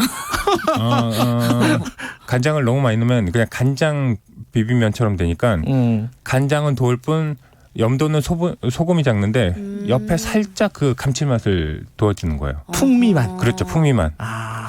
근데 저는 이게 어려운 게 계량 스푼으로 뭐 몇 스푼 아니고 엄마 항상 감칠맛 덜 정도로만 넣어라 했는데 그게 어느 정도야. 그러면은 적당히 넣어라. 소면 한 주먹. 그러니까 남자 성인 40대 40대 후반 남자의 성인 주먹만큼 소면 한 주먹에 간장은 반 티스푼 반 정도. 티스푼. 반 티스푼. 네, 괜찮으시겠습니까? 기름칠맛 날 정도로만. 근데 진짜 조금 넣네요. 그래도 맛이 난다는 거죠? 그렇게 하면 간장 맛이 아니고 간장 자기는 없어지고 소금을 감칠맛이 나게 도와주죠. 근데 여기에 이제 들기름도 포인트인데 볶지 않은 생 들기름이 있어요. 네. 그런 게 또 있어요? 엄청 맛있습니다. 그거는 그냥 마셔도 안 느끼하거든요. 그냥 마시지도 않으면서 생들기름? 네, 생들기름 정말 맛있어요. 그거 어디 팔아요, 그런 거는? 제가 무슨 보리밥 먹으러 갔는데 신의 들기름이 있더라고요. 이거 혹시 저한테 파시면 안 되니까 그래서 받아서 쓰는데 저희 레스토랑에서 쓰고 있는데 안 느끼해요, 절대. 생들기름. 볶지 않은 생들기름 정말 맛있어요. 그 슈퍼 가면 있을까요? 슈퍼에는 없습니다. 그래요? 인터넷으로 뒤져봐야겠군요. 어디 건엄리 쪽에 거기 보리밥 파는 집이 있는데 너무 어렵다 그거는. 자, 생들기름은 없었던 얘기로 하고 그냥 거기까지 욕심 안 부릴게요, 제가. 볶은 들기름으로. 자, 근데 굉장히 쉬워요. 아까 말씀하셨던 그 마늘 스프도 그냥 인스턴트 스프에다가 우유 넣고 마늘 볶아갖고 넣고 끝. 네, 원래 셰프 버전이 있으나 그건 셰프의 자존심으로 살짝 던지고 일반 분들 편히 따르시라고 냉장고에 있는 것들로 그냥 손쉽게 편한 버전. 그렇죠. 투표하시고 집에 가시면서 슈퍼에 잠깐 들르셔서 스프 하나 사가지고 가셔서 마늘 한 통. 맞아요. 그렇게 하고 자 지금 꼬막 소면은 그냥 집에 있는 걸로 하시면 사실 돼요. 더 쉬운 것 같아요. 꼬막하고 소면만 있으면 소금, 후추, 들기름, 간장 쬐끔 깻잎 끝. 사실 이게 약간 좀 고급 버전으로 전복을 원래 이렇게 톡 익혀가지고 꼬막 대신 써도 되는데 너무 잘 꼬막도 잘 어울리고 전복도 잘 어울리고 집에 냉장고 여셔서 보이시는 그냥 냉동 해산물 있죠. 오징어라든지 그런 거 다 바꿔 넣으셔도 다 괜찮습니다. 다른 해산물을 넣어도? 네, 지금 근데 이제 코로나가 막 유행할 때 뭔가 면역력을 좀 키우기 위해서 꼬막이 좀 더 좋으니까. 그렇구나. 한 가지 궁금한 거는 밥을 소면 대신 넣어서 비벼 먹으면 맛 없나요? 그건 좀 별로. 사실 그것도 유명하잖아요. 꼬막 비빔밥도. 그거 굉장히 괜찮을 것 같습니다. 그렇죠. 네. 제가 요리를 할 걸 그랬나? 잘하셨을 것 같아요. 우리 쪽으로 한번 오시죠. 이 꼬막을 써니스카이님이 미세 플라스틱 때문에 이제 조개류가 그런 게 많잖아요. 그래서 조금 먹기가 좀 그럴 때가 있는데 해감을 하는 방법을 좀 알려달라고 하시네요. 꼬막 해감. 꼬막 해감. 안 하네요. 꼬막은 원래? 많이 헹궈야 하나요? 그러면 그냥 계속? 씻을 때 어떻게 씻어야 되는지? 그러니까 꼬막 해감 삶은 다음에 저희는 이제 조개 같은 거 해감을 할 때 어때 해감된 걸 받긴 해요. 원래. 네. 근데 이제 해감 어두운데 소금을 해가지고 뭐 냉장고 문 닫아놓고 껌껌한데 뭐 한 6시간 있으면 이렇게 뭐 뻘을 토해내기도 하고 그러는데 제일 확실한 건 데치신 다음에 그 소막 데친 물에다가 이 살을 까서 한번 다시 씻어주시면 그 안에는 완전히 제거하실 수 있어요. 데치고 나서. 손이 많이 가는 게 확실히 좋긴 하죠. 그렇죠. 쉽지는 않아서. 자, 코로나를 맞이하여 이런 음식들, 면역력 높이는 음식들 총선일에 어디 나가지 마시고 만들어서 드셔보시라. 이런 뜻에서 저희들이 이 시간을 마련을 해봤습니다. 끝난 거예요? 아니요. 2분이나 남았어요. 아니 왜냐면 이제 만드는 거 알려주셨으니까 이제 먹는 거 좀 말해야 되는 시간인 것 같아가지고. 먹는 방법이 따로 있어요? 아니 먹는 방법이 따로 있는 게 아니라 그냥 그걸 어떻게 먹을지 우리가 서로 연구하는 것 자체가 너무 행복한 시간인 거잖아요. 그 얘기를 좀 해야 되고 싶을 것 같아가지고. 네, 어떻게 먹어야 됩니까? 많이 먹어야죠 뭘. 꼬막 같은 경우에는 많이 올리고 소면 위에 많이 올리고 밥 위에 많이 올리면 맛있는 거죠. 많이 먹어라. 알겠습니다. 그렇죠. 스프 같은 경우에도 아까 양이 좀 적을 것 같다 하셨는데 시작에 불과합니다. 스프는. 빵을 곁들이시고요. 그러니까 퍼스트로 스프를 먹고 세컨으로 꼬막 소면을 먹으면 되겠네요. 괜찮네요. 오늘의 점심 저녁 괜찮네요. 메뉴는 면역 코스가 되겠네요. 면역 코스. 네네. 네. 알겠습니다. 그 셰프님은 최근에 봉사활동도 많이 하신다며요? 코로나 때문에. 그게 원래 코로나 때문에 그 취약계층 어르신들이 이럴수록 더 잘 드셔야 되거든요. 면역력을. 그렇죠. 근데 급식소 많이 급식소가 다 중단이 돼서 이분들이 되게 더 어려워지셨어요. 그래서 셰프 뮤지엄 셰프들이 저희가 뭐 셰프 어벤져스처럼 셰프 뮤지엄이라고 만들어 놓고 이제 거기 소속 영양리 셰프님, 친하신 분들, 셰프님 계신데 가가지고 이제 음식을 해서 도시락으로 보내드려요. 사회적 거리두기. 그렇죠. 급식을 하면 안 되니까 가정으로 저희가 보내드리거든요. 알겠습니다. 좀 하고 있습니다. 오늘 두 분과 즐거운 얘기 나눠봤고요. 피가 되고 살이 되는. 살이 되겠군요 주로. 그럼요. 두 분 말씀 감사합니다. 네, 고맙습니다. 네, 최현석 셰프님, 개그우먼 이수지 씨였습니다. 잠시 후 3부에서 뵙겠습니다.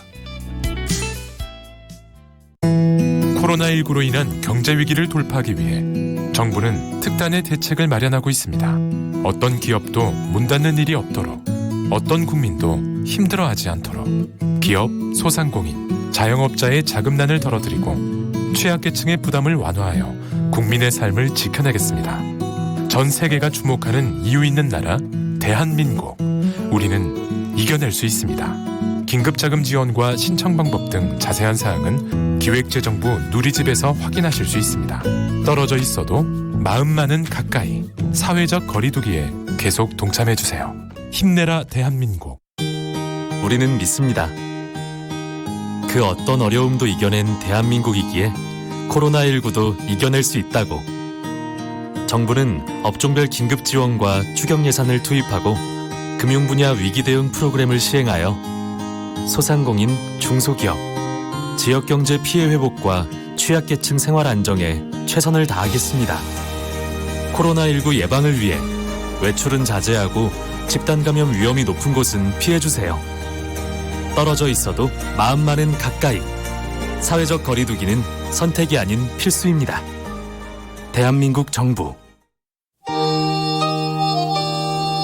시사에도 의리가 있다. 강호의 의리가 땅에 떨어졌다. 소신으로 승부한다. 월요일부터 금요일까지 평일 낮 12시 20분 대한민국 유일의 점심 시사 토크쇼 시사계의 주윤발 오태훈의 시사본부. 점심까지만 기다린다.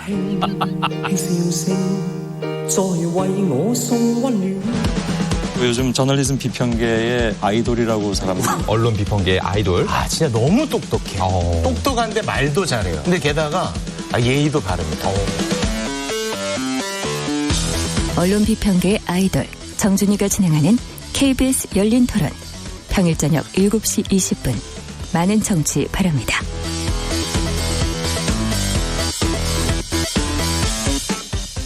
지금 시각은 8시 30분입니다. KBS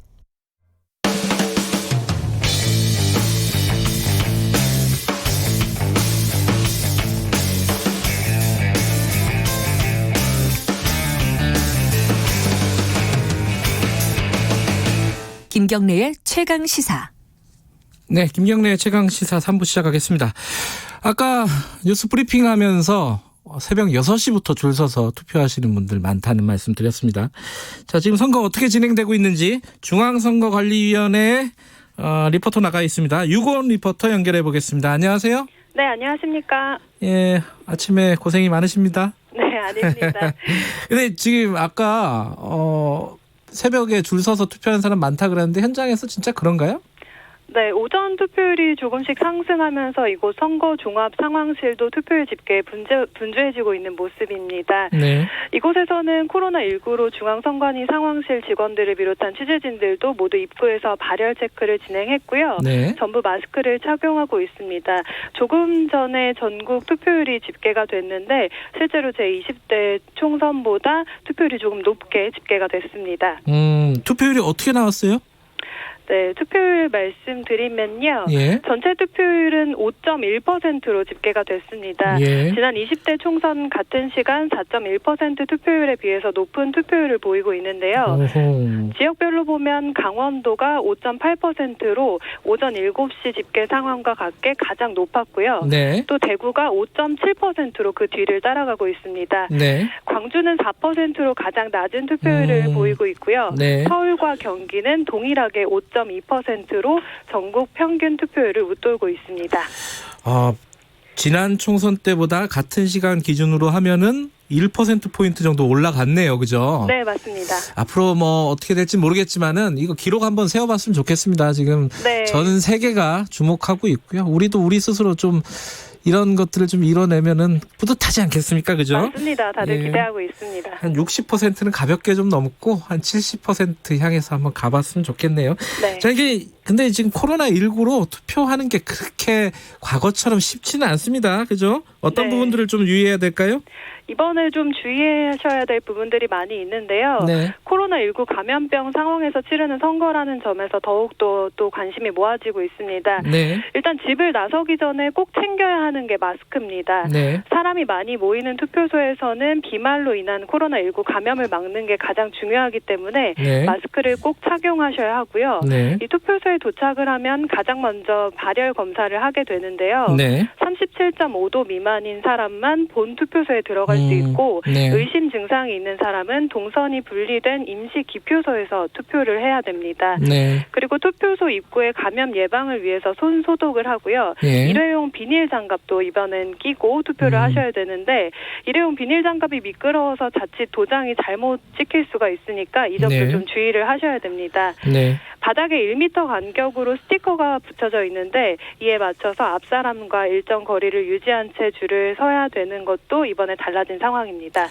예, 투표 용지가 지금 하나가 엄청 길고 그래가지고 좀 낯서신 분들이 많을 것 같아요. 자, 2장 다 꼭 투표를 해야겠죠, 그죠? 네, 지역구와 비례대표 이렇게 2장인데요. 이번 총선에서는 역대 가장 많은 정당이 참여해서 비례대표 선거 투표 용지가 48.1cm입니다. 네. 그 때문에 비례투표 용지가 너무 길어져서 보조기계 중 하나인 투표지 분류기를 이번에 쓸 수가 없게 됐고요. 네. 일일이 수개표를 해야 하기 때문에 개표 인력도 역대 최다로 투입이 됩니다. 네. 본인이 약간 자가 증상이 있으면 자가 격리자가 아니더라도 증상이 있으면은 보건당국에 좀 문의를 해야 될 것 같아요. 먼저 나가기 전에 그죠? 네. 그 부분 좀 조심해 주셨으면 좋겠고 이번에 또 그 자가 격리자들도 투표를 네. 할 수가 그렇죠. 있는데요. 예. 예, 코로나19로 자가 격리자가 된 유권자들도 처음으로 격리된 상황에서 투표를 할 수가 있습니다. 네. 14일인 어제 보건소로부터 자가 격리 통지를 받은 사람 중에서 선거 당일인 오늘 발열이나 호흡기 증상이 없는 자가 격리자에 한해서 투표를 할 수가 있고요. 네. 투표가 마감되는 오후 6시 이후에 투표를 할 수 있는데 네. 투표소에는 6시 전에 도착을 해야 됩니다. 그리고 투표소까지는 마스크를 착용한 채로 걸어서 가거나 자기 차를 타고 가야 됩니다. 이 자가격리자들의 외출 시간은 오후 5시 20분부터 오후 7시로 1시간 40분 동안만 허용이 되는데요. 네. 이 시간 안에 집을 나와서 투표를 하고 귀가하는 전 과정을 마쳐야 하고요. 네. 귀가한 뒤에는 자가격리 앱이나 전담 공무원을 통해서 반드시 알려야 됩니다. 그리고 투표 끝나고 바로 귀가하지 않으면 무단 이탈로 간주하게 됩니다. 지금 그 손등 같은 데다가 투표 도장을 찍어서 인증하는 거 이거 하지 말라는 거잖아요. 그죠? 여러 번 말씀드리는데 네. 약간 위험하니까 그거 하지 말라는 거죠. 그죠? 그렇습니다. 자제해달라고 요청을 하고 있는데요. 사전 투표 때 맨손이나 비닐 장갑 위에 도장을 찍어서 인증샷을 촬영하는 경우가 실제로도 많았습니다. 네. 그래서 비닐 장갑을 벗고 손등에 도장을 찍게 되면 감염 위험이 크기 때문에 하시면 안 되고요. 그리고 비닐 장갑 위에 하는 경우도 감염의 위험도는 낮지만 감염의 우려가 어느 정도 있기 때문에 자제를 해주셔야 됩니다. 이 투표 인증샷을 하고 싶은 분들은 투표소 입구에 설치된 포토존 또는 투표소 표지판 그리고 투표 확인증 등을 활용하시면 좋겠습니다. 그래요. 다르게 인증할 방법이 많은데 굳이 또 하지 말라는 거 할 필요는 없죠. 네, 그렇습니다. 제 생각에는 투표소에 가면 좀 시키는 대로 하면 돼요. 그냥 뭐 이렇게 시키는데 굳이 안 할 이유가 없잖아요. 이 방역이나 이 건강을 위해서 그러는 건데, 그죠? 그럼요. 예. 자, 계속 고생해 주시고요. 오늘 연결 감사합니다. 네, 고맙습니다. 중앙선관위 현장에서 유고은 리포터였습니다. 김경래 최강시사 듣고 계신 지금 시각은 8시 36분입니다.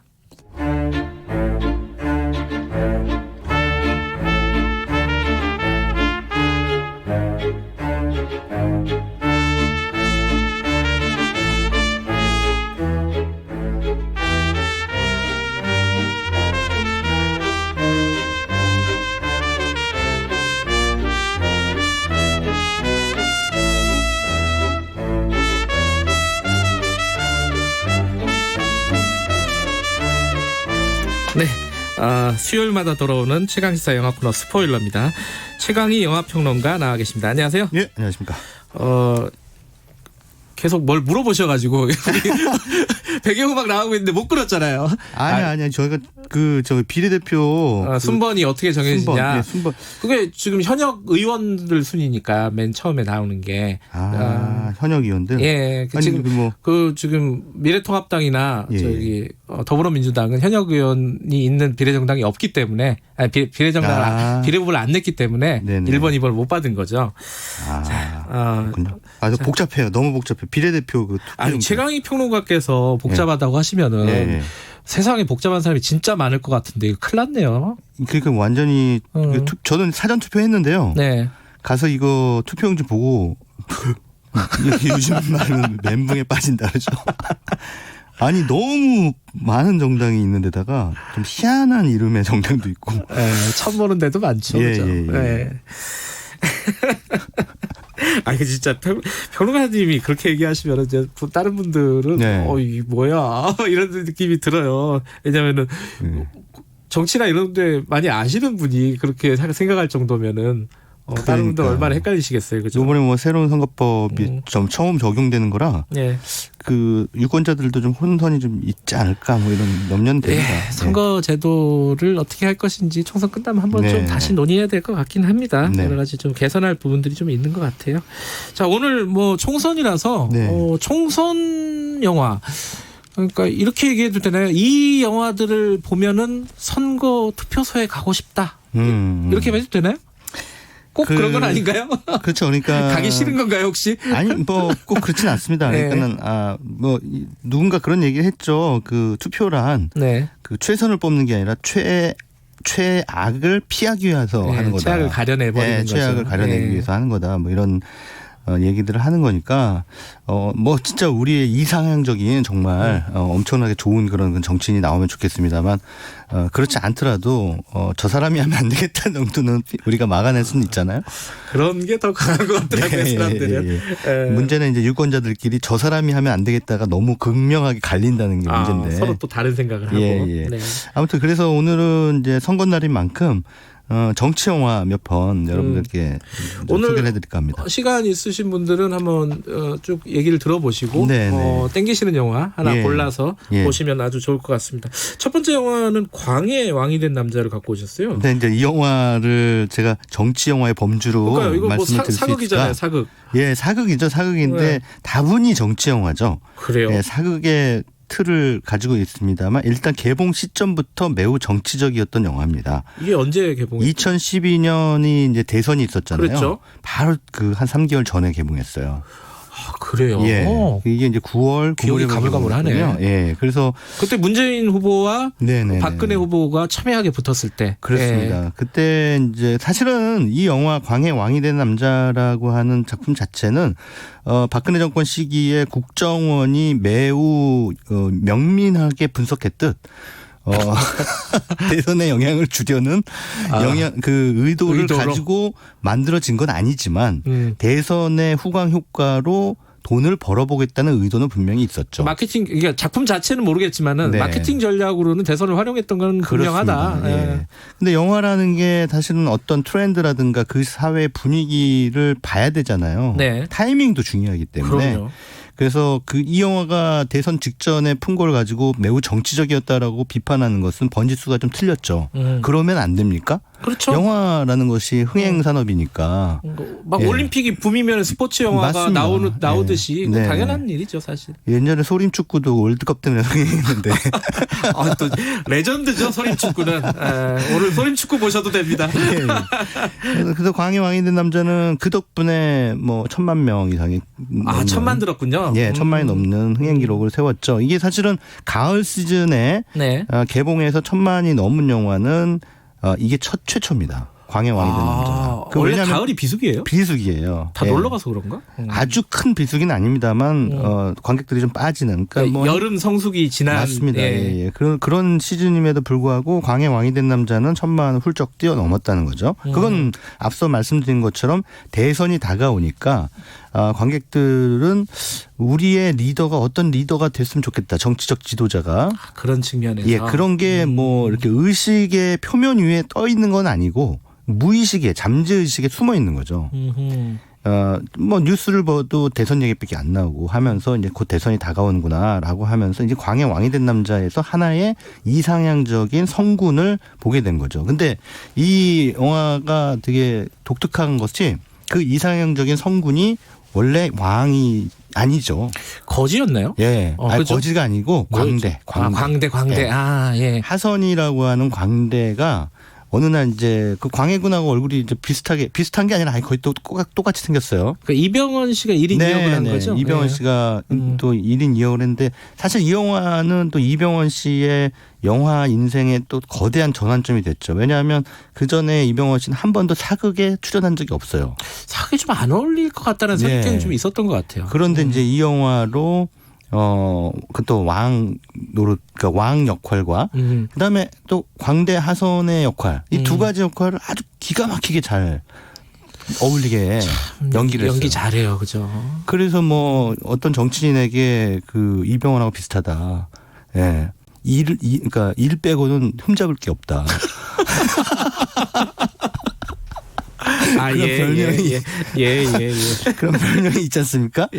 뭐 아무리 뭐 다른 스캔들이 있다 할지라도 일은 진짜 기가 막히게 잘하니까. 일 하나는 최고다. 네, 일 하나는 최고다. 그래서 그 정치계의 이병헌이라는 별명이 있지 않습니까? 어떤 분이. 누가? 일단 어찌됐든 광해 왕이 된 남자가 이제 보여주는 이 하선이라고 하는 인물, 그 가짜 왕이죠, 사실. 근데 영화의 그 역설은 그 가짜 왕이 실제로 왕으로서의 이 임무를 수행해 나가는 데 있어서 진짜 왕보다 훨씬 정치를 잘한다는 거예요. 뭐 유명한 대사 있죠. 이 나라가 누구의 나라요? 뭐 이런. 방금 연기하셨습니까? 예, 제가 가끔 가다가 욕심을 내시네 오늘. 아니, 제가 연기하는 평론가라고. 그래서 그 유명한 대사죠. 근데 그거는 굉장히 선언적이죠. 그러니까 뭐 조선 시대라고 하면은 기본적으로 신분제 사회고 왕이 지배하는 사회이긴 합니다만, 네. 민주주의적인 가치를 이제 이 영화에 투영을 하고 있다라고 하는 얘기고, 네. 또 중요한 건 뭐냐면 서민의 고통을 실제로 체험해서 알고 있는 사람이 정치를 하니 훨씬 더 선정을 베풀 수가 있고 그 백성의 고통을 덜어주기 위한 그런 정치를 한다는 거죠. 그래서 이제 그런 뭐 대동법이 어떤 다른 그 정책들, 그러니까 백성적인, 그러니까 백성들을 위한 그런 정책들을 수행해 나갈 때 오히려 그것을 반대하는 사람들은 또 신하들이죠.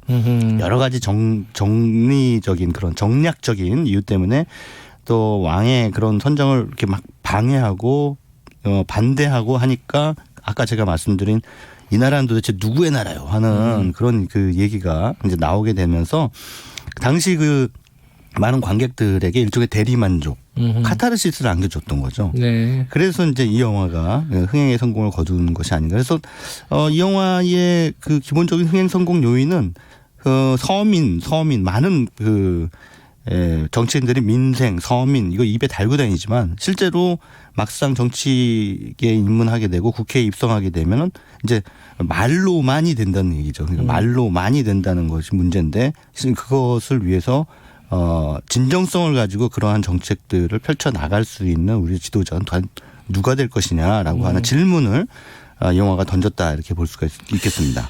당시의 어떤 대선 국면 이런 것들도 한번 떠올려 보시면서 네. 이 영화를 보면은 네. 약간 새로운 의미로 네. 읽힐 수도 있다. 정치 영화로서의 네. 광해 그렇게 읽어볼 수도 있다 이런 말씀이신 거고 네. 또 하나 갖고 오신 영화가 아수라인데 이건 이제 반대.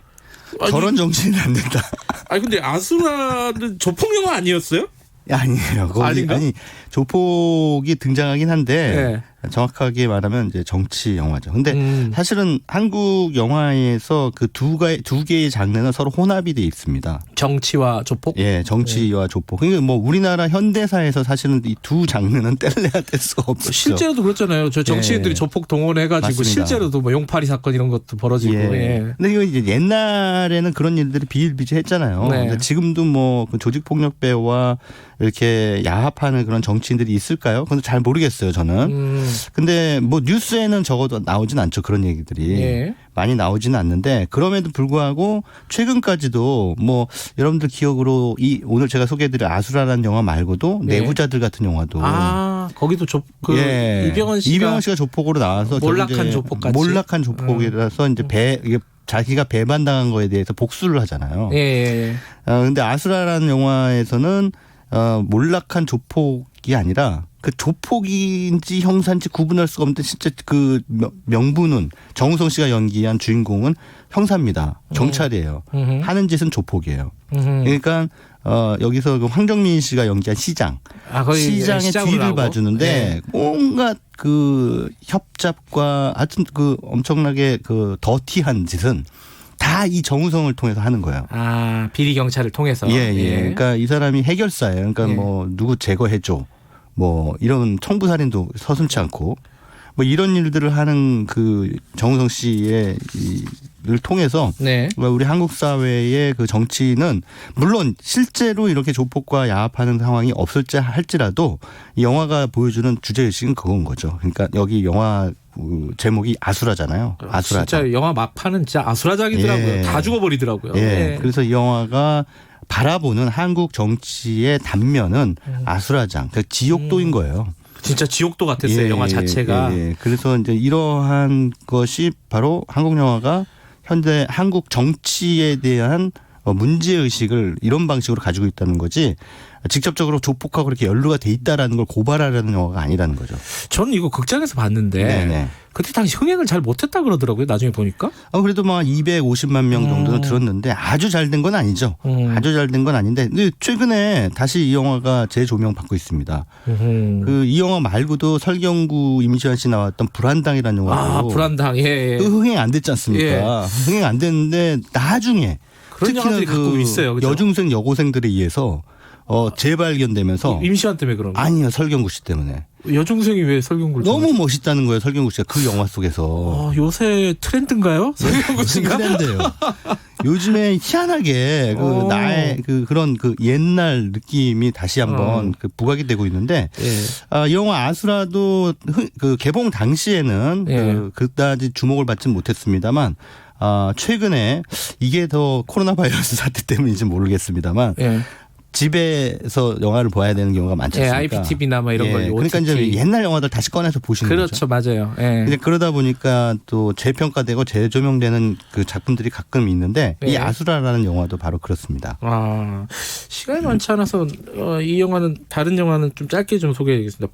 프로스트 대 닉슨. 네, 뭐 저희가 한국 영화만 두 편 소개를 해드려서 이게 이제 미국 정치 영화인데요. 프로스트 대 닉슨. 여기서 프로스트는 기자죠, 기자. 예. 근데 이제 한물간 삼류 기자. 방송 진행자입니다. 정확하게 얘기하면. 그리고 닉슨은 여러분들 잘 아시는 미국의 최초로 사임된 임기 도중 사임한 불명예 하차한 대통령. 닉슨 대통령. 워터게이트 사건. 근데 이 프로스트가 이제 닉슨한테 이제 사임된 뒤에 인터뷰 요청을 해요.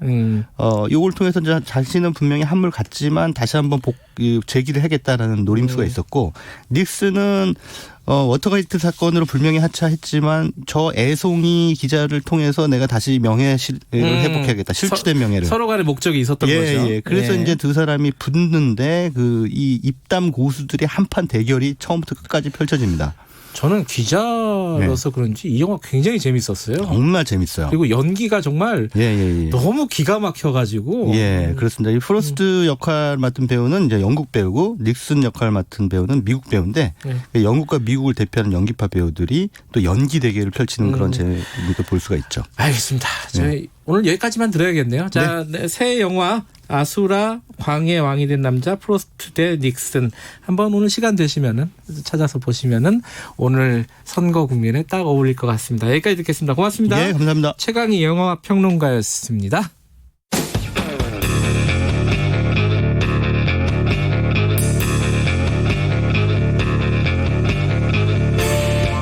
당신의 아침을 책임지는 직격 인터뷰. 김경래 최강 시사. 네, 오늘 21대 총선 날입니다. 자, 투표 특별한 행사죠. 이 특별한 행사에 가는 분, 여러분들 온 국민이 가겠지만은 그 중에 한 분, 또 특별한 분을 한번 연결해 보겠습니다. 국악소녀라는 애칭이 더 익숙한 분입니다. 국악인 송소희 씨 연결되어 있습니다. 안녕하세요. 네, 안녕하세요. 송소희입니다. 네. 무지무지 반갑습니다. 안녕하세요. 네. 선거 관련해서 지금 홍보대사 하고 계신 거죠? 네, 맞습니다. 뭐 광고도 찍으셨더라고요. 투표 독려하는. 네, 얼마 전에 찍었습니다. 그거 하시게 된 어떤 계기가 있으세요? 계기라기보다요. 네. 이렇게 연락을 주셔가지고 감사하게도 그래서 또 영광스럽게 이렇게 찍게 됐습니다. 좀 부담스럽진 않으셨어요? 뭐 정치 이런데 좀 얘기를 한다는 게? 아니요. 전혀? 부담이라기보다는 감사하고 영광스러운 일이죠. 그리고 또 관심이 또 많기도 하고. 정치에 관심이 좀 있으세요, 송소희 씨는? 네, 있는 편인 것 같아요. 그래요? 네. 죄송하지만은 제가 송소희 씨 연세를 저한테 될까요? 연세라고 하긴 좀 뭐한데 저 24살이고요. 그럼 이번에 첫 투표가 아니시겠네요, 그죠? 그렇죠. 저번에 지방선거 대선 투표 처음으로 했었고요. 이제 총선은 이번에 처음 투표합니다. 총선은 처음이에요? 네네. 그렇구나. 어떠셨습니까? 투표하셨죠? 아니요, 저는 오늘 하려고 사전 투표 안 했어요. 참 오늘 하시면서 사진도 찍고 하시겠구나, 홍보대사라서. 사진은 찍어주시진 않을 것 같고요. 제가 찍으면 찍어야 될 것 같아요. 아니, 홍보대사 대접이 왜 이래요, 이거? 네? 홍보대사 자, 요번 선거에 후보를 결정하셨을 거 아니에요? 어떤 부분을 가장 유심히 보셨습니까? 송소희 씨는? 네, 사실 총선이 처음이라 이것저것 참 공부도 많이 했는데요. 투표용지가 2개더라고요. 네. 지역구 비례대표 이렇게 투표를 어떻게 해야 할까 공부하면서 지역구는 또 제가 살고 있는 지역이 용인이라서 네. 우리 용인을 위해서 얼마나 구체적으로 이런 생각들을 가지고 계신 분들이 있으실까 하는 점들을 좀 꼼꼼하게 봤던 것 같고 네. 또 비례대표 이렇게 찬찬히 살펴보는 것도 꽤 재미있더라고요. 그래가지고 찬찬히 이렇게 살펴보면서 예. 조금 이쪽에 좀 마음이 좀 가는 또 그런 정당이 있네 하는 그런 것들을 좀 선택해서 네. 아마 투표를 하고 올 것 같습니다. 송소희 씨 말씀하신 거 들어보니까 진짜 정치에 관심이 있으신 것 같아요. 구체적으로 오늘 뭐 어떤 정당, 어떤 후보 이런 걸 여쭤볼 수는 없겠지만은 관심이 네. 있는 느낌이 목소리에서 딱 드러납니다. 자, 요번에 만 18세 동생들이 투표를 하게 됐습니다. 아마 공부하느라고 투표 안 하는 친구들도 간혹가다 있을 것 같은데 왜 투표를 해야 된다? 언니, 누나로서 한 말씀. 뭐 아마 저보다 더 잘 알겠지만 네. 제 생각에는 국민이 뭐 나라 없이 국민이 있을 수는 없으니까 네. 응당 뭐 한 나라의 국민으로 주권을 주장하고 살려면은 또 네. 거기에 맞는 소신을 갖고 살아야 된다고 생각하고 또 그 생각뿐만 아니라 행동들을 하면서 살아야 된다고 저는 생각을 해서 네. 투표는 필수적으로 하는 게 좋지 않을까 네. 생각하고 있습니다. 네, 저희가 송소희 씨 노래도 마지막에 좀 들어야 돼요. 그래갖고 짧게 한두 개만 더 여쭤보고 마무리할게요. 네. 새 음반 내셨죠? 네, 냈습니다. 어떤 제목이 뭡니까? 달무리라는 곡이고요. 네. 네, 사극풍 발라드라고 쉽게 설명하고 있는데 예. 네, 그런 곡입니다. 예, 그렇군요. 국악하신 지 20년 되셨죠? 네, 거의 20년 하시니까 지금은 어떻습니까? 많이 익숙해지신 겁니까? 이제 장인이 되신 건가, 대가가? 아유, 너무 점점 더 어려워가지고 네. 가끔 회의감에 빠질 때도 있을 만큼 네. 점점 더 어려운 게 있고 또 예술 분야, 국악인 것 같다는 생각이 듭니다. 알겠습니다. 자, 노래를 들어야 돼서 그래서 빨리 좀 마무리하고요. 오늘 말씀 감사하고요. 다음에 한번 좀 모셨으면 좋겠네요. 여기까지 듣겠습니다. 예, 고맙습니다. 네, 감사합니다. 예, 국악인 송소희 씨였습니다. 송소희 씨도 투표를 한다니까 다들 투표하십시오. 자, 4월 15일 여기까지 하고요. 노래 들으면서 마치죠. 쿠폰 당첨자는 홈페이지에서 확인 가능하고요. 내일 아침 7시 20분에 다시 돌아오겠습니다. 내일은 비가 오려나 달물이 지는 곳 보니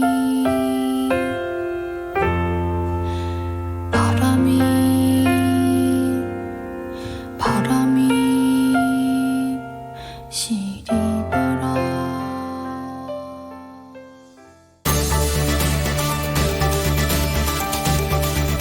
지금은 코로나19